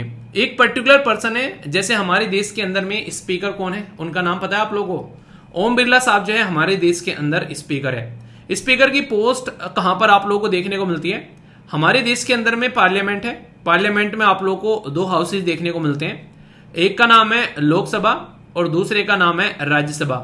राज्यसभा में जो राज्यसभा को हेड करते हैं वो होते हैं चेयरमैन। इसी तरीके से यहाँ पर लोकसभा में जो लोकसभा को हेड करते हैं वो होते हैं स्पीकर, यानी कि एक तरीके से जो लोकसभा की कार्रवाई को हेड करते हैं। ऐसे ही यहाँ पर बात की जा रही है यूएसए की लोकसभा, जिसको हाउस ऑफ द पीपल बोलते हैं, उनकी राज्यसभा को हाउस ऑफ द कॉमन बोलते हैं। तो उसके अंदर में यहाँ पर ये केविन जो मैकर्थी है, यहाँ पर ये एक ऐसे इंसान थे जो कि एक स्पीकर थे, और पहली बार यूएसए की हिस्ट्री में ऐसा हुआ है किसी स्पीकर को उसकी पोस्ट से हटा दिया गया है, और वो भी किसके द्वारा, उनकी खुद की पॉलिटिकल पार्टी के द्वारा। आखिर ऐसा कैसे हो गया और ये घटना इतनी बड़ी घटना कैसे बन गई, कंडीशन आप लोग समझिए। पर उससे पहले आप लोगों को यूएसए के प्रेसिडेंशियल इलेक्शन सिस्टम के बारे में समझना पड़ेगा। यूएसए के अंदर प्रेसिडेंशियल जो इलेक्शन होते हैं वो होते हैं हर 4 साल में, यानी कि 4 साल में एक बार आप लोगों को देखने को मिलते हैं। पर लेकिन जो इनके हाउस के इलेक्शन के बारे में बात करें तो ये आप लोगों को हर 2 साल में देखने को मिलेंगे। इसकी वजह से यहां पर आप लोगों को नजर आएगा कि चीजें चेंज होती रहती हैं, कभी किसी की मेजोरिटी तो कभी किसी की मेजोरिटी। यूएसए के अंदर में दो मेन पॉलिटिकल पार्टी है, एक पॉलिटिकल पार्टी का नाम है रिपब्लिकन और दूसरी पॉलिटिकल पार्टी का नाम है डेमोक्रेट्स। आज की डेट में जो प्रेसिडेंट है वो है डेमोक्रेट से, जिनका नाम आप लोगों को पता है क्या है, बताइए कमेंट बॉक्स में। यूएसए के प्रेसिडेंट कौन है? डोनाल्ड ट्रंप जो आते थे वो रिपब्लिकन से आते हैं और बराक ओबामा जो आते हैं वो डेमोक्रेट से आते हैं। और आज की डेट में जो यहाँ पर जो बाइडेन साहब हैं वो भी डेमोक्रेटिक पार्टी के निकलकर एक पर्टिकुलर बंदे हैं। इंपॉर्टेंट बात क्या है? इंपॉर्टेंट बात यहाँ पर एक ही प्रेसिडेंट तो है बेसिकली डेमोक्रेटिक पार्टी के, पर लेकिन जो इनका हाउस ऑफ कॉमन्स है वहां पर जो मेजोरिटी में आप लोगों को देखने को मिलेगी वो कौन सी है? वो है रिपब्लिकन पार्टी। यानी कि रिपब्लिकन पार्टी की मेजोरिटी है उनकी लोकसभा के अंदर में, तो जिसकी मेजोरिटी होगी उसी का ही स्पीकर होगा। जैसे हमारे देश के अंदर में स्पीकर साहब कौन बनाते हैं? जो इलेक्टेड गवर्नमेंट होती है उसी के स्पीकर जो है वो अपॉइंट किए जाते हैं। तो ये डेमोक्रेटिक पार्टी के नहीं थे यहाँ पर, ये रिपब्लिकन पार्टी के थे, जबकि प्रेसिडेंट जो है वो यहाँ पर डेमोक्रेटिक पार्टी की है। इसीलिए दोनों के बीच में रस्साकसी रहती है कि कई बार प्रेसिडेंट जो है वो यहाँ पर एक तरीके से अपना काम चालू नहीं रख पाते हैं। क्यों?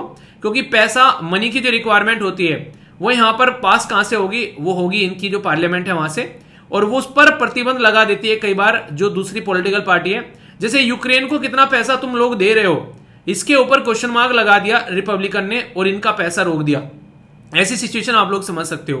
तो यहां पर यह बोला गया कि यहां पर कहीं ना कहीं जो स्पीकर साहब हैं वो डेमोक्रेटिक पार्टी को सपोर्ट कर रहे थे, तो इसके चलते यहां पर जो रिपब्लिकन कैंडिडेट हैं वो गुस्सा हुए और उन्होंने यहां पर इनको क्या किया? इनको यहां पर इनकी पोस्ट से हटा दिया। ऐसा पहली बार हुआ है यूएसए की हिस्ट्री में, यानी कि ऐसा पहली बार हुआ है 17-18 सालों में। तो यहां पर पहली बार ऐसा आप लोगों को देखने को मिलेगा कि वो डिफीट हो गए यहां पर, और जिसकी वजह से यहां पर इनको छोड़कर जाना पड़ रहा है। तो इसकी वजह से यहां पर ये न्यूज में आ गया है। अभी इनकी जगह जो है उनका नाम, एक पर्टिकुलर पर्सन जिनका नाम है पैट्रिक एमसी हेनरी, वो यहां पर फिलहाल के टाइम पर एज ए रिप्रेजेंटेटिव बन गए हैं स्पीकर, ताकि तब तक चीजें जो है वो चलती रहे और ये उसको थामे रखे। तो ये सिचुएशन आप लोग समझ सकते हैं। तो हमारे देश के अंदर में सिचुएशन आप लोगों को क्या है वो मैंने आप लोगों को बताया अभी। हमारे देश के अंदर में जिस तरीके से आप लोग स्पीकर देखने को मिलते हैं, हमारे देश का सिस्टम क्या है मैं अब आप लोगों को थोड़ा सा वो बताता हूं। जैसे अपनी पार्लियामेंट के अंदर में जब आप लोग जाओगे, एक सेकेंड रुकिए थोड़ा, अब आप लोग समझिएगा जो मैं आप लोगों को बताऊंगा एक एक पॉइंट जो है वो ढंग से हम लोग क्लियर करते हुए नजर आएंगे। जैसे हमारी पार्लियामेंट के अंदर में जब हम लोग जाते हैं तो हमारी पार्लियामेंट के अंदर में प्रिजाइडिंग ऑफिसर होते हैं। प्रिजाइडिंग ऑफिसर यानी कि जब भी पार्लियामेंट के अंदर में कोई मीटिंग होगी उस मीटिंग को वहां पर हेड करने वाला कोई पर्सन रहेगा, तो यहां पर आप लोगों उसको प्रिजाइडिंग ऑफिसर बोलते हैं। ठीक है, तो प्रिजाइड कर रहे हैं यानी कि उस पर्टिकुलर जो मीटिंग है उसको हेड कर रहे हैं वो। इसमें आप लोगों को जब बात करते हैं लोकसभा में तो वहां पर दो इंसान आप लोगों को देखने को मिलेंगे, एक होते हैं स्पीकर और दूसरे होते हैं डिप्टी स्पीकर।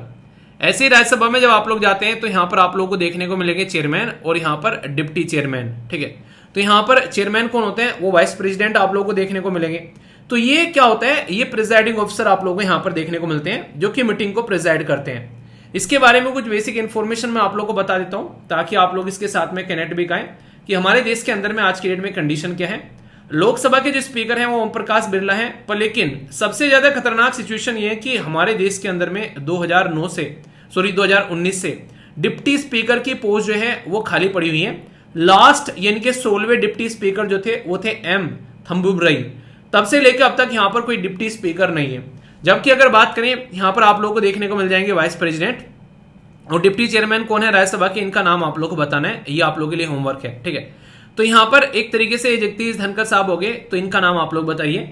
तो ये टोटल मिलाकर हमारे देश की पार्लियामेंट में इस तरीके से लीड करते हुए नजर आते हैं। स्पीकर जो है वो एक कॉन्स्टिट्यूशनल पोस्ट है, यानी कि एक संवैधानिक पोस्ट आप लोगों को देखने को मिलेगी।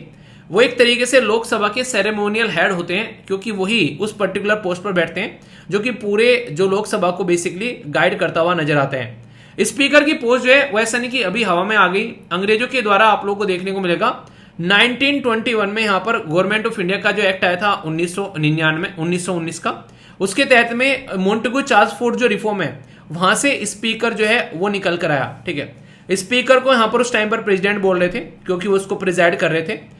गवर्नमेंट ऑफ इंडिया एक्ट 1935 के बारे में बात करें तो यहां पर भी आप लोगों को देखने को मिलेगा कि यहां पर बात की गई कि president of the central assembly to the speaker बोला गया। फिर यहां पर आगे चलकर हमारे देश के अंदर में जब आप लोग जाओगे तो आर्टिकल 19 आप लोगों को देखने को मिलेगा 93। ठीक है, 93 में यहां पर election of the both speaker और डिप्टी स्पीकर के बारे में बात की जा रही है। और पहले देश के स्पीकर कौन है, वो है जीवी मामलिंकर साहब। इनके ऊपर क्वेश्चन आप लोगों से पूछा जा चुका है।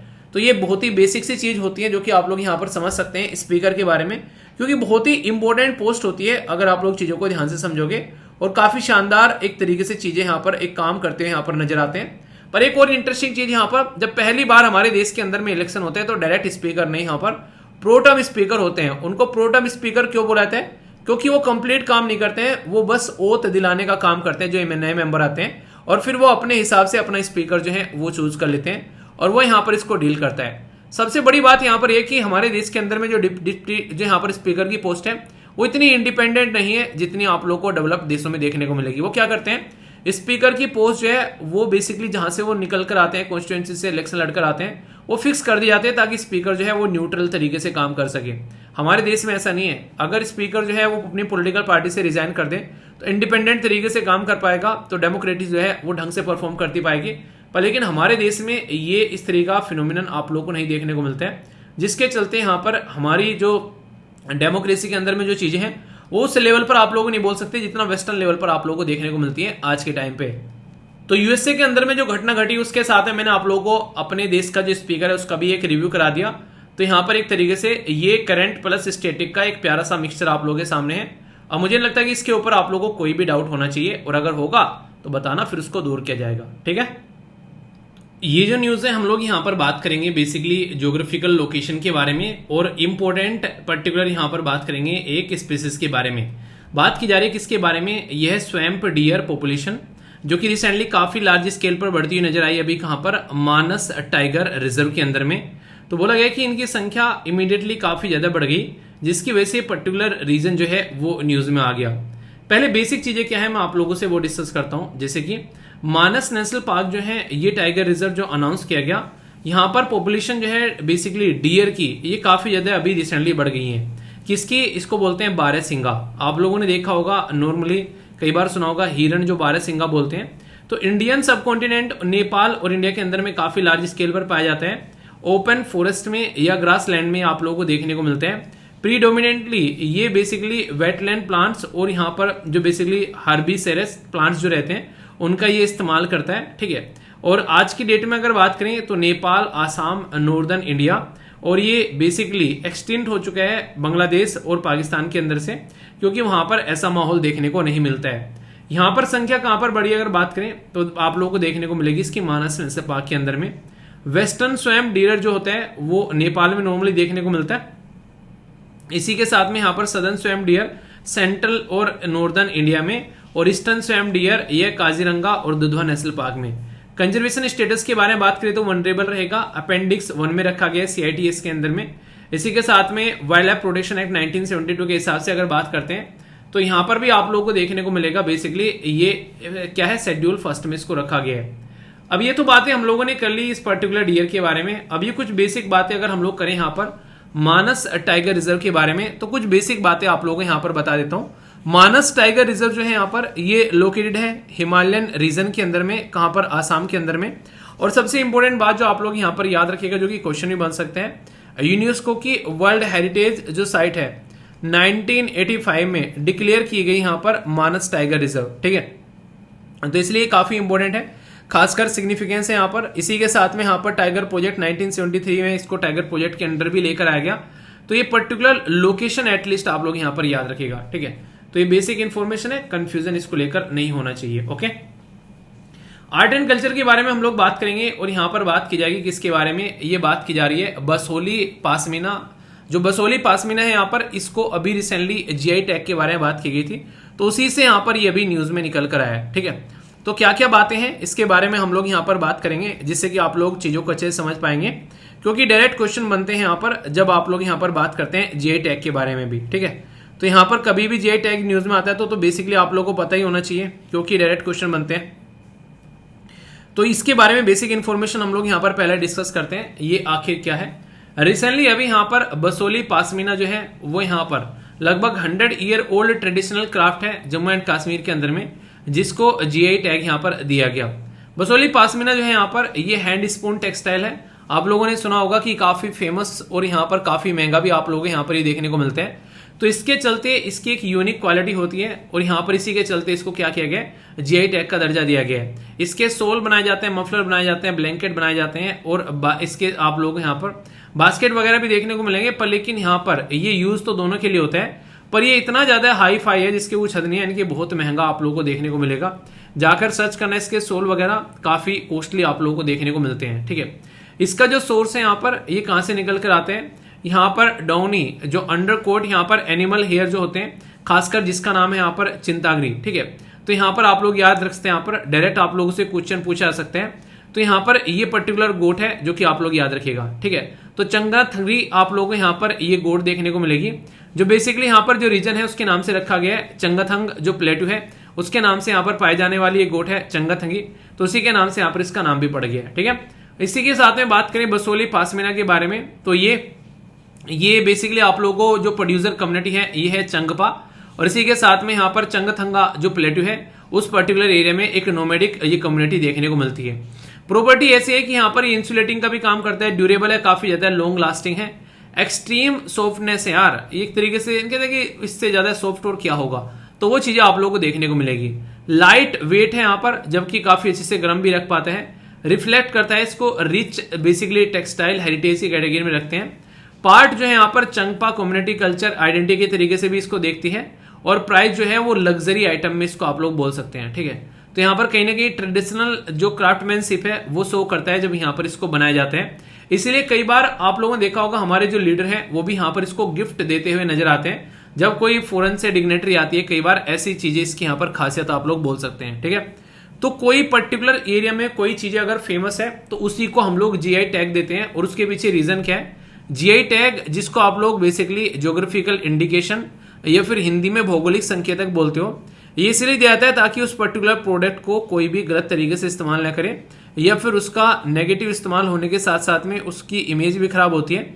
जैसे मैंने आप लोगों को बताया था, दार्जिलिंग की जो टी है वो दार्जिलिंग यानी कि वेस्ट बंगाल वाले एरिया में देखने को मिलती है।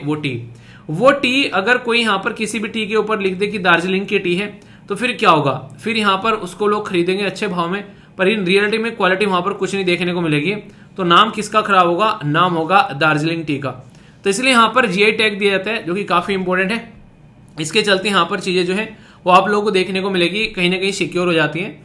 इंडिया के अंदर में जीआई टैग के बारे में बात करें तो ज्योग्राफिकल इंडिकेशन गुड्स एंड जो यहाँ पर रजिस्ट्रेशन ऑफ द प्रोडक्शन है 1999 का, इसके हिसाब से यहाँ पर जीआई टैग का दर्जा दिया जाता है हमारे देश के अंदर में, और इसी के तहत यहाँ पर ये बेसिकली जीआई टैग का दर्जा दिया गया है। तो बेसिक इन्फॉर्मेशन यहाँ पर जीआई टैग के बारे में जो कि आप लोग याद रखते हैं, कई बार क्वेश्चन बन जाते हैं। इसका बेसिक पर्पज क्या है, ताकि प्रोडक्ट जो है उसका डुप्लीकेशन ना हो सके, कोई उसकी नेगेटिव तरीके से उसका इस्तेमाल ना कर सके, तो ये देखने को मिलेगा। तो इसलिए दार्जिलिंग की टी भी आज के डेट में अगर बात करेंगे, एक ऐसा एग्जाम्पल है जो कि आप लोग काफी लार्ज स्केल पर दुनिया भर में बेचते हुए नजर आते हो, क्योंकि वो फेमस है। तो यहाँ पर अगर जीआई टैग का दर्जा दिया जाता है तो वो चीज वैसे भी फेमस हो जाती है, काफी सारे लोग जो इसके बारे में बातें करते हैं और खरीदने बेचने की बातें चलने लगती हैं। ठीक है, डिफेंस के बारे में अगर बात करेंगे यहाँ पर तो संप्रीति एक्सरसाइज आप लोग यहाँ पर देखने को मिलेगी इंडियन आर्मी और बांग्लादेश के बीच में, तो एक दूसरे के साथ में यहाँ पर ये एक ज्वाइंट मिलिट्री एक्सरसाइज है।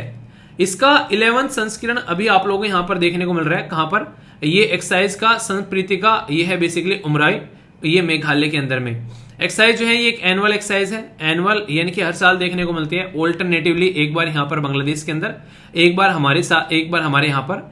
इंडिया और बांग्लादेश 2009 से इसको सेलिब्रेट करना स्टार्ट किए। ये यहाँ पर बेसिकली आप लोगों को देखने को मिली थी लोकेशन जब हुई जोरहाट आसाम के अंदर में। नंबर ऑफ अगर बात करें एडिशन तो 10 सक्सेसफुल एडिशन हो चुके हैं 2022 तक। ऑल्टरनेटिवली होती है, जैसे मैंने बताया एक बार हमारे यहाँ पर, दूसरी बार आप लोगों को देखने को मिलेगी बांग्लादेश के अंदर में। संप्रीति जो यहाँ पर 11 थी वो शेड्यूल की गई थी 14 डेज के लिए। ठीक है, तो यहाँ पर यानी कि ऐसा नहीं कि एकदम ही हो जाएगी और खत्म हो जाएगी, एक ड्यूरेशन लेते हैं यहाँ पर। और सबसे इंपॉर्टेंट बात क्या है, देखिए इंडिया जो है बांग्लादेश के साथ में सबसे बड़ा बॉर्डर टच करता है। ठीक है, सबसे कम बॉर्डर टच किसके साथ में करता है आप लोगों को बताना है। तो ऐसे देश के साथ में जरूरी है बैलेंस बनाकर चलना, कल को कोई दिक्कत ना देखने को मिले। तो मिलिट्री भी एक दूसरे के साथ में मिलकर यहाँ पर काम करती है। ठीक है, तो ये बहुत ही इंपॉर्टेंट और बेसिक सी इंफॉर्मेशन है जो कि आप लोग यहाँ पर याद रख सकते हैं। एक और इन्फॉर्मेशन जो कि यहाँ पर बेसिकली डिफेंस से ही रिलेटेड आ रही है, पुणे के द्वारा प्रोवाइड कराने की बात की जा रही है। अनमैन्ड वेपनाइज्ड बोट, ये basically under sea drone to counter the Chinese threat. यानी कि मान लीजिए आप लोग अपने आसपास में, हमारी नेवी के पास में कोई ऐसी बोट रहती है कि जो कि यहाँ पर अंडर वाटर काम करे और कुछ भी यहाँ पर चाइना की जो हरकतें हैं यहाँ पर एक तरीके से चाइना अपना कोस्टल एरिया को काफी ज्यादा सेव करके रखता है, तो हम भी यहाँ पर इसके ऊपर काम कर रहे हैं। तो इंडियन नेवी ने रिसेंटली यहाँ पर अभी यहाँ पर बोला है कि यहाँ पर क्या किया जाए, हम भी यहाँ पर अकॉर्डेंस ऑफ नेसेसिटी के हिसाब से काम करें। तो 12 ऑटोनोमस ये वेपनाइज बोट हमारे पास में आप लोगों को देखने को मिलेगी। पुणे बेस सागर डिफेंस इंजीनियरिंग जो है वो यहाँ पर इसको बनाती हुई नजर आएगी। ऑटोनोमस वेपनाइज्ड बोट जो है यहाँ पर ये ऑब्जेक्टिव यही है कि किस तरीके से हम लोग अपना नेवल डिफेंस सिस्टम जो है उसको अच्छे से लेकर चले, और खासकर यहाँ पर इंसानों की भी जरूरत नहीं है, चीजों को अपने आप टारगेट करें। कैपेबिलिटी है ऑटोनोमस वेपन और सेंसर आप लोगों को देखने को मिलेंगे। सिक्योरिटी मिशन के लिए लॉन्च किया जाता है, और कहीं ना कहीं हमारे देश के आसपास में जो भी देखने को मिलेगा नेवल के पॉइंट ऑफ से, तो मिशन ये कई सारे आप लोग यहाँ पर नजर आएंगे इंडियन ओशन के अंदर भी। और ऐसा नहीं है कि यहाँ पर अभी फिलहाल इसके बारे में बात की जा रही है। 2022 में यहाँ पर स्प्रिंट इनिशिएटिव लॉन्च किया गया था ताकि डोमेस्टिकली डेवलप किया जा सके डिफेंस टेक्नोलॉजी को, कोलैबोरेट किया जा रहा था अलग अलग इंस्टीट्यूट के साथ में, और टारगेट था 75 इंडिजिनस जो टेक्नोलॉजी है प्रोडक्ट जो है इंडियन नेवी के लिए हम लोग क्यों ना अपने ही देश में बना दे, किसी बाहर के देश के ऊपर डिपेंडेंट न रहे। SIIDX यहाँ पर innovation for the defence excellence देखने को मिला। 2018 में डिफेंस मिनिस्ट्री के द्वारा यहाँ पर इसको सामने रखा गया। ये भी सेल्फ रिलायंस बनने की बात की जा रही थी, क्योंकि आज के डेट में हम लोग मैक्सिमम हथियार बाहर से खरीदते हैं, पर लेकिन अगर अपने ही देश में हम लोग ये प्रोडक्ट बनाने लगे तो कैसा रहेगा। तो उसी का एक जीता जागता उदाहरण आप लोगों को देखने को मिलेगी यहाँ पर ये चीजें, तो जिसको आप लोग अंडरस्टैंड कर सकते हैं। तो ये काफी इंपॉर्टेंट है, डायरेक्ट क्वेश्चन भी आप लोगों से बन जाते हैं, तो कंफ्यूजन नहीं होना चाहिए। इसके बारे में बेसिक इन्फॉर्मेशन आप लोगों को यहाँ पर बता दी। यहाँ पर मिलकर काम करेंगे, किस तरीके से हाई लेवल पॉलिसी गाइडेंस देखने को मिलेगी, ठीक है। डिफेंस सेक्टर में जो भी यहाँ पर PSU है, यहाँ पर एक तरीके से HAL BEL, ठीक है, तो उनको फंडिंग किया जाए, कैसे हम लोग अपनी सही से अपने ही देश के अंदर में अपने प्रोडक्ट बनाएं, और बनाए तो अपने लिए और इसके साथ में बेचे भी। तो ये बातें आप लोग समझ सकते हैं, ठीक है। तो इंपॉर्टेंट है, कंफ्यूजन नहीं होना चाहिए। साइंस के अंदर में बात करें तो बात करेंगे नोबेल प्राइज केमिस्ट्री के बारे में, और यहाँ पर मैंने डिस्कस भी किया था कि डिस्कवरी क्वांटम डॉट्स के लिए यहाँ पर दी गई। क्वांटम डॉट्स जो होते हैं, जैसे मैंने आप लोगों को बताया था, एक तरह का पैकेज आप लोग बोल सकते हैं। ये आप लोग अगर बोले कि बहुत ही छोटे छोटे कोई भी सिस्टम को एक छोटी छोटी चीजों में इकट्ठा करके हम लोगों ने पैकेज कर दिया, तो क्वांटम जो है यहाँ पर क्वांटम डॉट्स एक तरीका पैकेज आप लोग बोल सकते हैं क्वांटम्स का, जो कि यहाँ पर कहीं ना कहीं आने वाले टाइम में LED में भी अलग अलग तरीके से इस्तेमाल कर अच्छे लेवल पर डेवलपमेंट आप लोगों को देखने को मिलेगा। इसमें ये जो इनिशिएशन किया गया था, ये यहाँ पर मैंने डिस्कस किया था आप लोगों से, एलेक्सी ने इसका स्टार्ट किया था, लुइस ने यहाँ पर फिर इसको यहाँ पर और ज्यादा अच्छे से प्रूफ किया, और फिर यहाँ पर मोंगी यहाँ पर ये आप लोगों को देखने को मिलेगा जिसने इसको स्टैब्लिश किया, इसको और ज्यादा अच्छे लेवल पर प्रूफ किया। तो इसके चलते यहाँ पर ये चीजें निकल कर आई। क्वांटम डॉट से एक सेमीकंडक्टर नैनो पार्टिकल्स जो कि यहाँ पर जिसके अंदर में यूनिक ऑप्टिकल और इलेक्ट्रॉनिक प्रॉपर्टी आप लोगों को देखने को मिलती है। स्मॉल साइज में यहाँ पर ये आप लोगों को काफी लार्ज स्केल पर काफी कुछ पैकेज आप लोगों को देखने को मिलेगा कि हाँ इसको एक तरीके से इकट्ठा करके एक जगह पैक कर देना। थ्योरेटिकल ओरिजिन जो है वो फर्स्ट थ्योरी जो है 1970s में निकल कर आई, फिर सक्सेसफुल पहला यहाँ पर ये थ्योरी इसने दी, सक्सेसफुल सिंथेसिस किया गया 1980s में 10 साल के बाद में, और फिर यहाँ पर और एडवांस लेवल पर काम किया गया। इस तरीके से आप लोग बोल सकते हो। तो आने वाले टाइम में काफी लार्ज स्केल पर ट्रांसफॉर्मेशन ग्राउंड लेवल पर आप लोगों को देखने को मिलेगा, जिसमें यहाँ पर काम किया गया है इन प्रोमिनेंट साइंटिस्ट के द्वारा, जिनको नोबेल प्राइज केमिस्ट्री में दिया गया इस साल के लिए। अगर कोई आप लोगों से इसका यूज पूछने लगे तो जैसे कि बहुत सारे यूज हैं। अगर डिस्प्ले के बारे में बात करें तो डिस्प्ले बनाया जाएगा यहाँ पर, ठीक है। फोटो वोल्टिक आप लोगों को देखने को मिलेगी यहाँ पर, ठीक है। इसी के साथ में यहाँ पर बायोमेडिकल एप्लीकेशन देखने को मिलेगी, ठीक है। तो इसी के साथ में यहाँ पर क्वांटम कंप्यूटिंग में एप्लीकेशन देखने को मिलेगा। तो काफी लार्ज स्केल पर इसका अच्छा इस्तेमाल किया जा सकता है, ये यहाँ पर बताया गया है, ठीक है। तो कंफ्यूजन नहीं होना है, इसको लेकर हल्का सा आइडिया रखिएगा। नेक्स्ट यहाँ पर बात की जा रही है किसके बारे में, इन्वायरमेंट के बारे में, और बात की जा रही है तारंतुला। तारंतुला एंडेमिक है यहाँ पर नीलगिरी के अंदर में, तो उसको थ्रेट हो रहा है बेसिकली हैबिटेट लॉस की वजह से और क्लाइमेट चेंज की वजह से, जिसकी वजह से यहाँ पर ये न्यूज में आया है।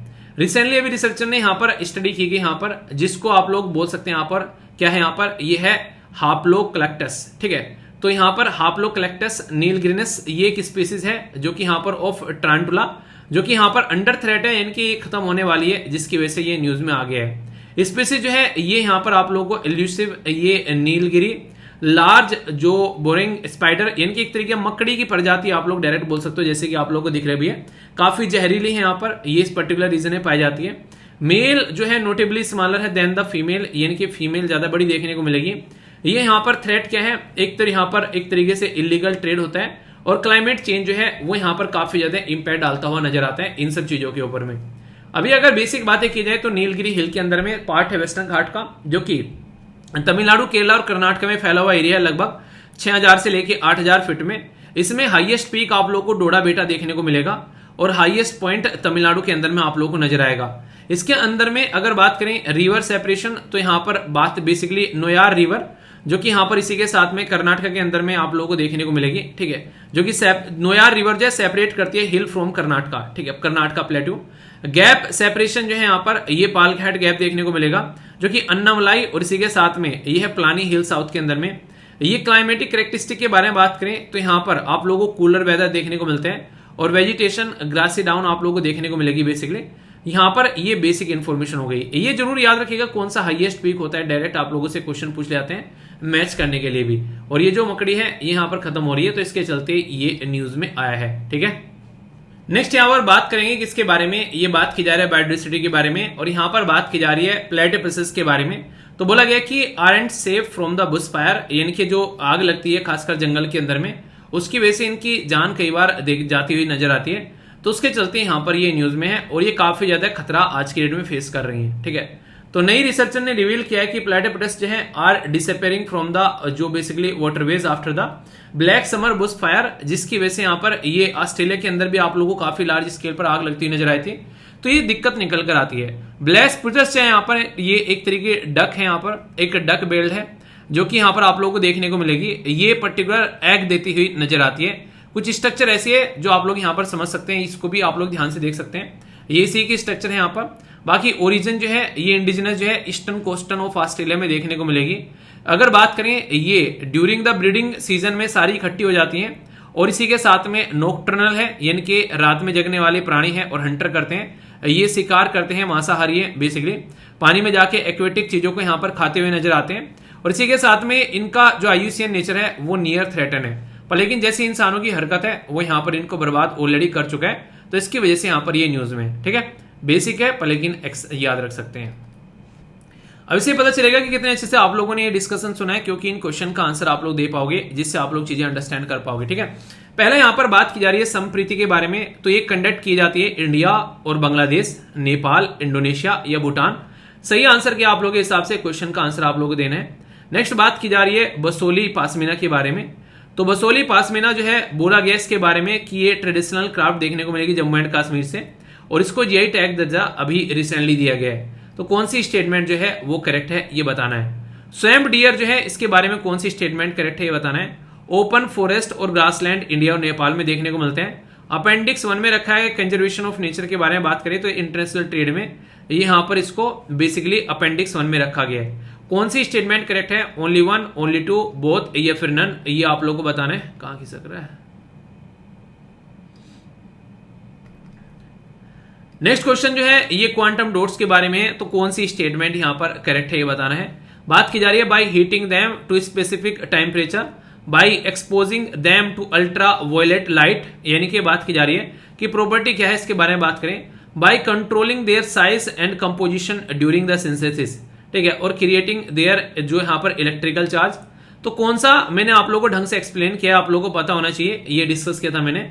देखते हैं सही आंसर कौन देता है। नेक्स्ट बात की जा रही है ये किसके बारे में, ये है हप्टोक्लाटस। ये हप्टोक्लाटस नीलगिरिनेस तो रिसेंटली न्यूज में है। तो स्पाइडर है, गिको यानी कि छिपकली है, फ्रॉग मेंढक या फिर स्नेक सांप है। सही आंसर क्या है आप लोगों के हिसाब से ये आप लोगों को बताना है। नेक्स्ट बात की जा रही है किसके बारे में, ये है यहाँ पर प्लेटिपसिस। तो इसके बारे में कौन सी स्टेटमेंट करेक्ट है। ये एम्फीबियन एनिमल है, ठीक है, इंडिजिनस है बेसिकली इंडिया के अंदर में, ये एक मैमल है, ठीक है। ये स्पेशलाइज्ड ने आप लोगों को देखने को मिलेगा जो कि यहाँ पर बेसिकली इलेक्ट्रोस्पेक्ट्रोटर, ठीक है, जो यहाँ पर आप लोगों को देखने को मिलता है। उसका एक तरीके से ना जो आप लोग बोल सकते हैं कि अपने शिकारी का शिकार करने के लिए विशेष तंत्रिका का इस्तेमाल करता है, जिसको कहा जाता है यहाँ पर इलेक्ट्रो रिसेप्टर, ठीक है। तो ये आप लोग यहाँ पर इसके बारे में याद रख सकते हैं, ठीक है। कौन सी स्टेटमेंट करेक्ट है, ओनली 1, ओनली 2, बोथ या फिर नन। सही आंसर क्या है ये आप लोगों को बताना है, ठीक है। सी सेट के बारे में बात करें तो ये सी सेट का क्वेश्चन है, इसको आप लोग अटेम्प्ट करो फिर आंसर दी जाएगा। सारे के सारे क्वेश्चन जो है वो आप लोगों के सामने है, तो देखता हूं कौन सही आंसर देता है और कितने क्वेश्चन सही करता है, ये भी आप लोगों को चेक करने हैं, ठीक है। तो आइए अब आंसर देखते हैं। पहला है संप्रीति। तो ये मैंने डिस्कस किया कि इंडिया और बांग्लादेश के बीच में आप लोगों को देखने को मिलती है, जो ये याद रखिएगा अभी आसाम के अंदर में आप लोगों को नजर आ रही है, ठीक है। नेक्स्ट यहाँ पर बात की जाए बासमिला, जो यहाँ पर बेसिकली बसोली पासमिला के बारे में, तो जीआई टैग भी मिल रहा है और दोनों स्टेटमेंट बिल्कुल करेक्ट है, बोथ यहाँ पर आंसर आप लोगों को देखने को मिलेगा। ठीक है, नेक्स्ट यहाँ पर बात की जा रही है स्वयं डियर के बारे में, तो ये सही बात बोली गई, ओपन फॉरेस्ट इंडिया और नेपाल में पाए जाते हैं और अपेंडिक्स 1 में रखा गया यहाँ पर CITES। ठीक है, तो याद रखिएगा इसको बोलते हैं convention on international trade in endangered species of wild फोना एंड फ्लोरा। तो ये स्टेटमेंट आप लोग याद रखिएगा। नेक्स्ट यहाँ पर बात की जा रही है किसके बारे में, क्वांटम डॉट्स के बारे में, तो यहाँ पर इसका आंसर आप लोगों को सी देखने को मिलेगा। ठीक है, तो ये इसकी के साथ में साइज जो है वो पैकेज किया जाता है सिस्टमेटिक वे में कंट्रोल करके।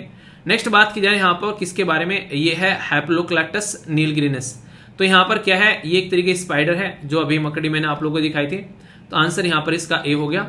नेक्स्ट बात की जा रही है यहाँ पर किसके बारे में, ये है प्लाइटपस। ये क्या है, ये कौन सी स्टेटमेंट करेक्ट है, तो ओनली 2 करेक्ट है। क्यों, रीजन क्या है, क्योंकि यहाँ पर ये ऑस्ट्रेलिया में पाया जाता है ना कि इंडिया के अंदर में, जो मैंने डिस्कस किया था। तो सी साइड का क्वेश्चन का आंसर आप लोगों को सी देखने को मिलेगा, तो इसको आप लोग यहाँ पर देखते हैं, तो कोई कंफ्यूजन नहीं होना चाहिए। ठीक है, बाकी अगर बात करें आज का जो आप लोगों को देखने को मिलेगा, ये है यहाँ पर गुलामल। तो यहाँ पर ये गुलामल नेशनल पार्क आप लोगों को देखने को मिल रहा है, ये कहाँ पर लोकेटेड है, महाराष्ट्र में, अमरावती डिस्ट्रिक्ट बेसिकली और धानी तहसील में आप लोगों को देखने को मिलेगा। ठीक है, ये बेसिकली मेलघाट टाइगर रिजर्व का भी पार्ट है। क्वेश्चन पूछा जा सकते हैं यहाँ पर आप लोगों को, हनी जो बियर है, ये बैडगर है, बेसिकली हनी बैडगर आप लोगों को यहाँ पर देखने को मिलता है। तो ये बेसिक इन्फॉर्मेशन है जो कि याद रख सकते हैं। अब बात करेंगे आज की वोकेबलरी के बारे में, तो यहाँ पर कौन कौन सी वर्ड है आप लोग याद रखिएगा। इंथुजियाज्म होता है उत्साह, जैसे कि आप लोग इंथुजियाज्म के साथ में अपनी प्रिपरेशन कर रहे हैं। ठीक है, नेक्स्ट बात की जा रही है यहाँ पर, ये बात की जा रही है इनिशिएटिंग, किसी चीज को आरंभ कर देना। ठीक है, नेक्स्ट बात की जा रही है वायबल यानी कि संभव, बायोडायवर्सिटी जैव विविधता, प्लोरिफरेशन होता है किसी चीज का प्रसार करना। ये वो शब्द हैं जो कि आप लोगों ने डायरेक्ट आज के डिस्कशन में भी कहीं ना कहीं सुने होंगे, और ये कहीं ना कहीं डायरेक्ट कोई एडिटोरियल आता है उसमें भी आप लोगों को काफी देखने को मिलते हैं। तो बहुत ही बेसिक सी इंपॉर्टेंट इन्फॉर्मेशन है, कोई भी कंफ्यूजन इसको लेकर आप लोगों के मन में नहीं होना चाहिए। अगर कंफ्यूजन होगा तो उसको दूर कर आप लोगों को आगे बढ़ना है। ठीक है, कैसा लगा आज का डिस्कशन। हालांकि देखो कोशिश पूरी की है मैंने कि शानदार तरीके से आप लोगों को पढ़ाया जाए, पर जैसा कि मैंने बताया था कि यार ट्रेवल कर रहा हूं थोड़ा सा, ठीक है, उसकी वजह से मतलब समझ सकते हैं सो नहीं पाया, लगभग 2 दिन लगातार हो गए, क्योंकि फ्लाइट थी, फिर मैं लैंड किया था जैसे मैंने बताया था, तो चीजें हैं, पर कोई नहीं। मेरा बेसिक पर्पज ये था कि लेक्चर आप लोगों का आना चाहिए और उसी टाइम पर आना चाहिए जो आप लोगों का टाइम चल रहा है, ताकि चीजें जो है वो सिस्टमेटिक वे में आप लोगों तक डिलीवर होती रहे। ठीक है, तो कैसा लगा डिस्कशन जरूर बताना, फीडबैक जरूर देना, लाइक या डिसलाइक कर आप लोग बता सकते हैं। कोई भी दिक्कत परेशानी हो तो बताना, बाकी अच्छे से एंजॉय करिए और अपनी पढ़ाई का भी ध्यान रखते रहिए। तो कैसा लगा आज का ये डिस्कशन, अपना फीडबैक जरूर देना, 10 में से कितने मार्क्स आप लोग दोगे ये जरूर बताना, और टेस्ट देने के लिए एप्लीकेशन पर जो है वो टाइम से पहुंच जाना। ठीक है, और इसी के साथ में अपना जो भी प्रिपरेशन कर रहे हो उसको अच्छे से शिद्दत के साथ में प्रिपेयर करो चीजों को, और जितना अच्छे से फोकस देकर चलोगे रिजल्ट भी उतनी ही जल्दी आएगा। जो चीजें बेसिकली हल्के में लेकर चलता है वो इंसान अक्सर पीछे छूट जाता है, तो अपना 100% दो, बाकी जो रिजल्ट होगा यार वो ऊपर वाले के ऊपर छोड़ दो। उसने भी कुछ बेहतर ही सोचा होगा आप लोगों के लिए, तो कुछ काम उसको भी करने दो, आप लोग अपना फोकस पूरा अच्छे से दो। ठीक है, बाकी एप्लीकेशन पर भी फीडबैक दे दिया करो, कैसा आप लोगों को लग रहा है बेसिकली चीजें जिस तरीके से चल रही हैं, टीचर कैसा पढ़ा रहे हैं, तो आप लोग फीडबैक जरूर दिया करो, बहुत मायने रखता है फीडबैक, उसी के बेसिस पर चीजें जो हैं वो आगे बढ़ती हैं। तो आज का डिस्कशन यहीं पर समाप्त करते हैं, नेक्स्ट लेक्चर मिलता हूं, तब तक अपना ध्यान रखिए। बड़ों को नमस्ते, छोटों को प्यार, छोटी सी लाइफ एंजॉय करार। मिलता हूं नेक्स्ट वीडियो में, तब तक के लिए जय हिंद। मौज लो, रोज लो, नहीं मिले तो खोज लो।